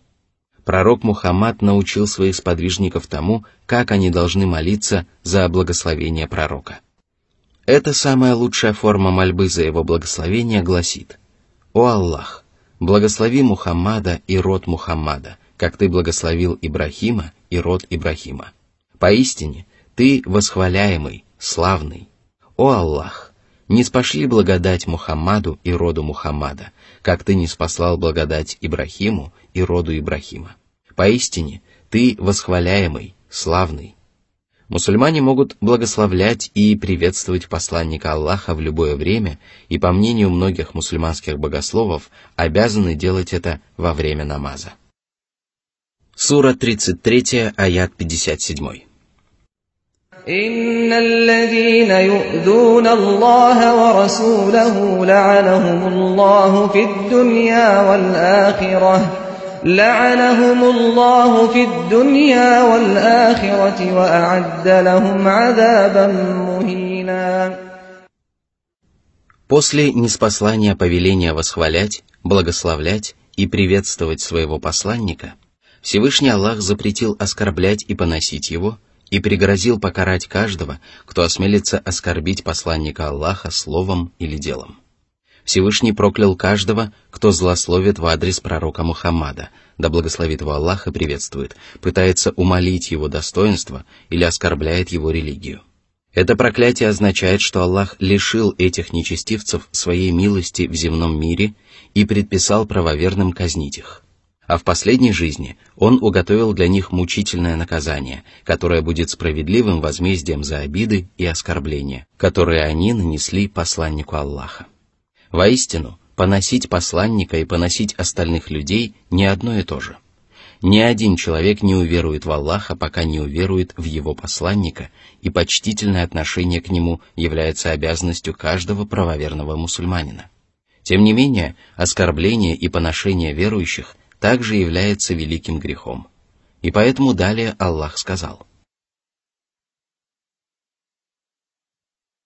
Сура 33, аят 58. والذين يؤذون المؤمنين والمؤمنات بغير ما اكتسبوا فقد احتملوا بهتانا وإثما مبينا.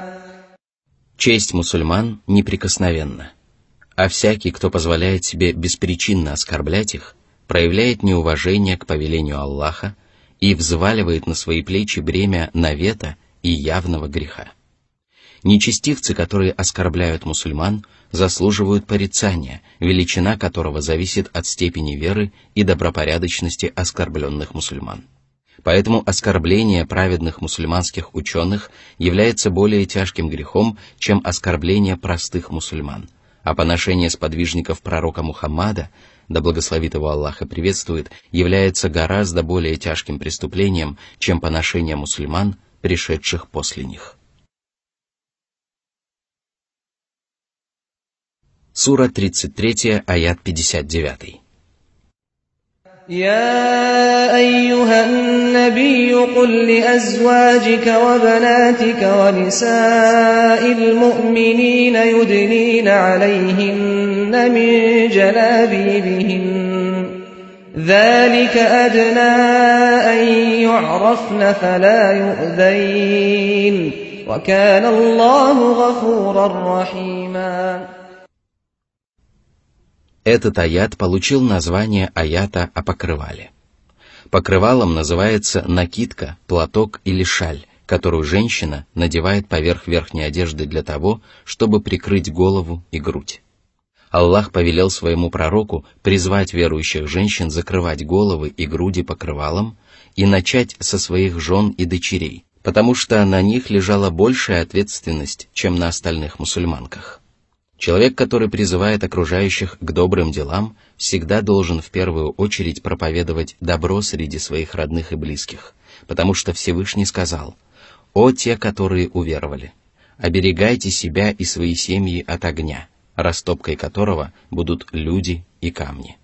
Сура 66, аят 6. Всевышний также сообщил о смысле этого предписания.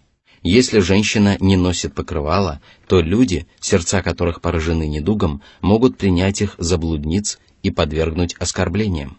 Кроме того, их могут принять за рабынь, и тогда злые языки будут насмехаться над ними. А женщина, которая носит покрывало, не дает повода дурным людям претворить в жизнь свои скверные помыслы. Воистину, Аллах прощающий, милосердный. Он простил правоверным мусульманам то, что они совершили до того, как им открылась истина, и смилостивился над ними, разъяснив им разрешенное и запрещенное, и прочие мудрые предписания религии. Сура 33, аят 60. لئن لم ينته المنافقون والذين في قلوبهم مرض والمرجفون في المدينة لنغرينك بهم ثم لا يجاورونك فيها إلا قليلا. После ниспослания повеления предотвращать распространение смуты и зла, Всевышний Аллах пригрозил суровым наказанием грешникам, которые намереваются причинить зло мусульманам.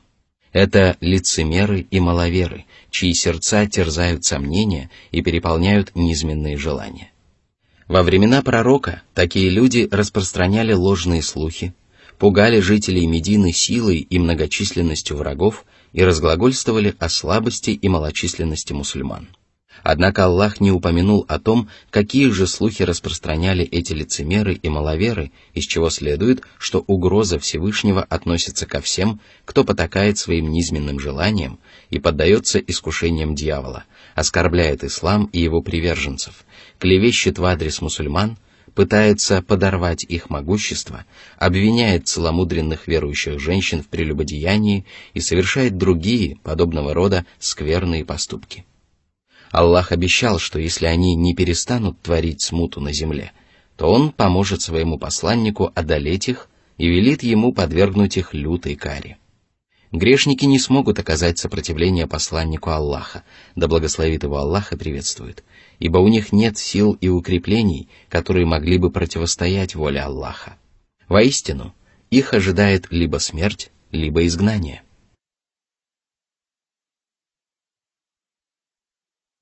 Сура 33, аят 61. ملعونين أينما ثقفوا أخذوا وقتلوا تقتيلا. Это высказывание Аллаха свидетельствует о том, что мусульмане имеют право выселять и изгонять людей, которые представляют собой опасность для мусульманского общества, в котором они находятся. Такое суровое решение обезопасит и отдалит мусульман от зла нечестивцев. А нечестивцы будут прокляты Аллахом и не смогут найти себе пристанище. Где бы их ни обнаружили, их будут хватать и безжалостно убивать. Они не обретут покоя, потому что повсюду их будет ожидать либо смерть, либо заключение в неволе, либо наказание. Сура 33, аят 62. سنة الله في الذين خلوا من قبل ولن تجد لسنة الله تبديلا. Всех, кто продолжал грешить и осмеливался причинять беспокойство правоверным, Аллах подвергал мучительному наказанию. Установления, по которым Аллах правит вселенной, неизменны и непреложны. И когда Он желает претворить их в жизнь, то создает предпосылки, в результате которых его установления сбываются.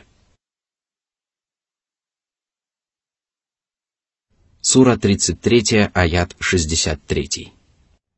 يسألك الناس عن الساعة قل إنما علمها عند الله وما يدريك لعل الساعة تكون قريبا.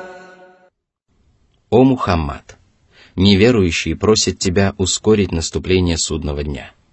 Одни из них просто не верят в наступление судного дня, а другие пытаются показать твое бессилие и изобличить тебя во лжи. Поведай им о том, что только Всевышний Аллах знает, когда наступит судный день. Но это не дает тебе основания думать, что час расплаты далек. Откуда тебе знать, быть может, он совсем близок? Тем не менее, срок наступления судного дня не имеет никакого значения, и знание этого не принесет рабу Аллаха никакой пользы. Гораздо более важно знать, добьется человек успеха или понесет урон. Обретет он счастье или будет несчастен, получит он вознаграждение или заслужит наказание. Поэтому сообщи людям о том, какое воздаяние ожидает их за те или иные деяния.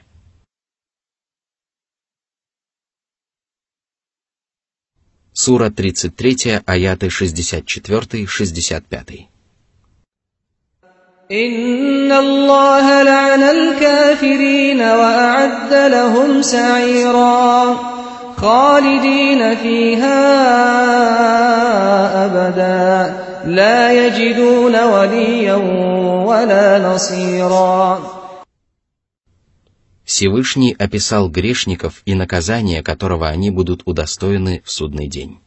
Из контекста этих аятов следует, что это наказание является воздаянием за их неверие в судный день, которое стало характерной особенностью и образом жизни этих нечестивцев. Они отказались уверовать в Аллаха, пречистых посланников и священные писания. И поэтому Аллах лишил их своей божественной милости как в земном мире, так и в последней жизни. Воистину, одного только этого наказания достаточно, чтобы человек оказался бесконечно несчастен. Однако помимо проклятия неверующих ожидает огненная гиена, в которой их тела будут охвачены языками пламени. Огонь будет проникать сквозь их тела и доходить до сердец. Они пребудут в пучинах этого мучительного наказания во веки веков, и их страдания не будут облегчены даже на одно мгновение. Там они не найдут ни покровителя, который бы помог им обрести желанное, ни помощника, который бы защитил их от всего ужасного и неприятного. Сура 33, аят 66. يوم تقلب وجوههم في النار يوم تقلب وجوههم في النار يوم تقلب وجوههم في النار يقولون يا ليتنا أطعنا الله وأطعنا الرسولا. Им будет отказано в помощи, и жгучее пламя обступит их со всех сторон. Тогда нечестивцы вкусят безумный жар гиены и станут только сожалеть о содеянных ими грехах и преступлениях. Они будут вопить о том, что некогда могли спастись из этой ужасной обители и заслужить великое вознаграждение. Однако время для раскаяния прошло, и признания нечестивцев не принесут им ничего, кроме разочарования, печали, скорби и страдания. Сура 33, аят 67. وقالوا ربنا إنا أطعنا سادتنا وكبراءنا فأضلونا السبيلا. Они признаются в том, что совершали прегрешения, слепо повиновались грешникам и блуждали во мраке заблуждения. Они скажут: «Лучше бы я последовал путем посланника. О горе мне! Лучше бы я не брал такого-то себе в друзья. Это он отвратил меня от напоминания Корана после того, как оно дошло до меня». Сура 25, аяты с 27 по 29. Сура 33, аят 68. ربنا آتهم ضعفين من العذاب والعنهم لعنا كبيرا. Когда неверующим станет ясно, что они вместе со своими предводителями и наставниками непременно окажутся в аду, они захотят выместить свою злобу на тех, кто ввел их в заблуждение. И тогда Аллах сообщит неверующим, что все они получат двойное наказание, потому что помогали друг другу грешить и творить неверие, и будут вместе вкушать мучительное наказание. Тем не менее, их страдания будут различаться в зависимости от тяжести совершенных ими грехов.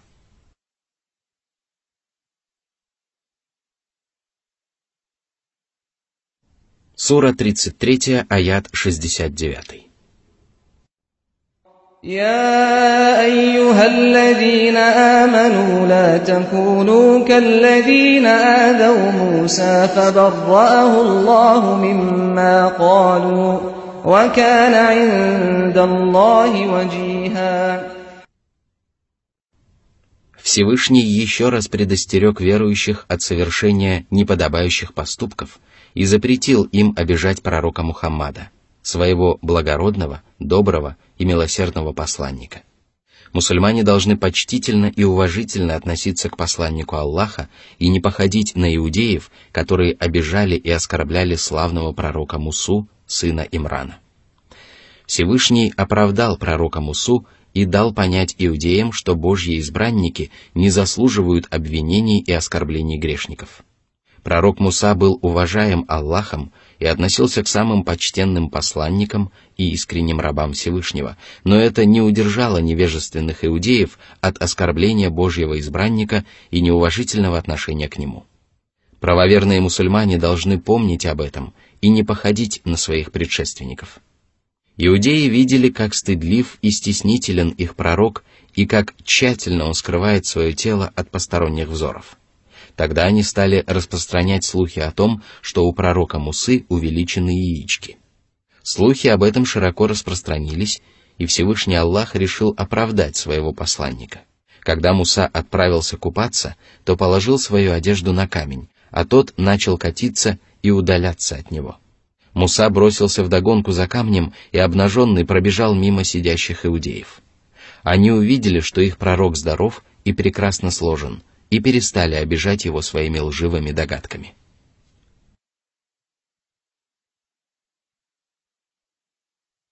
Сура 33, аят 70. يا أيها الذين آمنوا اتقوا الله وقولوا قولا سديدا. Всевышний повелел правоверным страшиться Аллаха в уединении и всенародно, и всегда говорить правое слово, то есть говорить истину, в которой человек твердо убежден, или то, что ближе всего к истине. Для этого правоверный мусульманин должен читать Коран, поминать Аллаха, призывать окружающих к добру и удерживать их от грехов, постигать полезные знания и обучать им других, стремиться постичь истину во всех делах и делать для этого все возможное. Правое слово – это добрая и снисходительная речь, преисполненная искреннего человеколюбия и полезных советов. Сура 33, аят 71. يصلح لكم أعمالكم ويغفر لكم ذنوبكم ومن يطع الله ورسوله فقد فاز فوزا عظيما. Аллах сообщил, что Он благоустроит дела мусульман, которые страшатся своего Господа и говорят только правдивые речи. Благодаря этим двум качествам поступки правоверных мусульман будут искренни и праведны, и будут приняты Всевышним Аллахом. Всевышний сказал: «Воистину, Аллах принимает только от богобоязненных». Сура 5, аят 27. Таким людям Аллах помогает вершить добрые дела, оберегает их деяния и поступки от зла, заботится об их вознаграждении и умножает это вознаграждение во много раз, а также прощает им грехи, которые обрекают других людей на погибель. Таким образом, богобоязненность позволяет верующим встать на прямой путь и уберечься от неприятных последствий грехов. В то же время, деяния грешников, которые не испытывают страха перед Господом, извращены и испорчены. Эти деяния не будут приняты Аллахом и не помогут людям обрести милость Всевышнего Господа. Сура 33, аят 72. إنا عرضنا الأمانة على السماوات والأرض والجبال فأبين أن يحملنها وأشفقن منها وحملها الإنسان إنه كان ظلوما جهولا. Всевышний подчеркнул важность чувства ответственности, которое люди должны испытывать перед своим Господом. Это ответственность за выполнение повеления Аллаха, о которой человек не должен забывать ни при уединении, ни в обществе других людей. После сотворения Вселенной Всевышний предложил небесам, земле и горам взять на себя эту ответственность и обещал вознаградить эти великие создания, если они будут верны завету с Аллахом, и наказать их, если они нарушат этот завет. Однако эти создания отказались взваливать на свои плечи ответственность перед Аллахом. Это не было неповиновением Всевышнему или нежеланием получить щедрое вознаграждение. Дело было в том, что небеса, земля и горы испугались, что не сумеют выполнить всех своих обязанностей перед Ним. Тогда Аллах предложил взять на себя ответственность за выполнение Божьих повелений человеку и поставил перед ним те же условия. Несмотря на свое невежество и природную склонность к несправедливости, человек согласился на эти условия и взвалил на свои плечи тяжелое бремя обязанностей перед Аллахом. Позднее люди разделились на 3 группы в зависимости от того, насколько они верны своему завету с Господом. Это лицемеры, которые делают вид, что выполняют свои обязанности перед Аллахом, а в душе испытывают к ним неприязнь и ненависть. Многобожники, которые открыто показывают свое пренебрежение обязанностями перед Аллахом, и правоверные, которые душой и телом придерживаются предписаний своего Господа. В Священном Коране Всевышний Аллах описал поступки всех 3 групп людей и сообщил, какое воздаяние ожидает их за совершенные ими деяния. Сура 33, аят 73. ليعذب الله المنافقين والمنافقات والمشركين والمشركات ويتوب الله على المؤمنين والمؤمنات وكان الله غفورا رحيما. Всевышний сообщил, что покарает мужчин и женщин, которые стали лицемерами и многобожниками, и простит мужчин и женщин, которые отдали предпочтение правой вере. Воистину, Аллах прощающий, милосердный. Хвала Всевышнему Господу, который завершил этот аят своими прекрасными именами, свидетельствующими о безграничности Его прощения, милости и щедрости, несмотря на то, что многие из Его рабов по причине своего лицемерия и многобожия не заслуживают ни прощения, ни милости.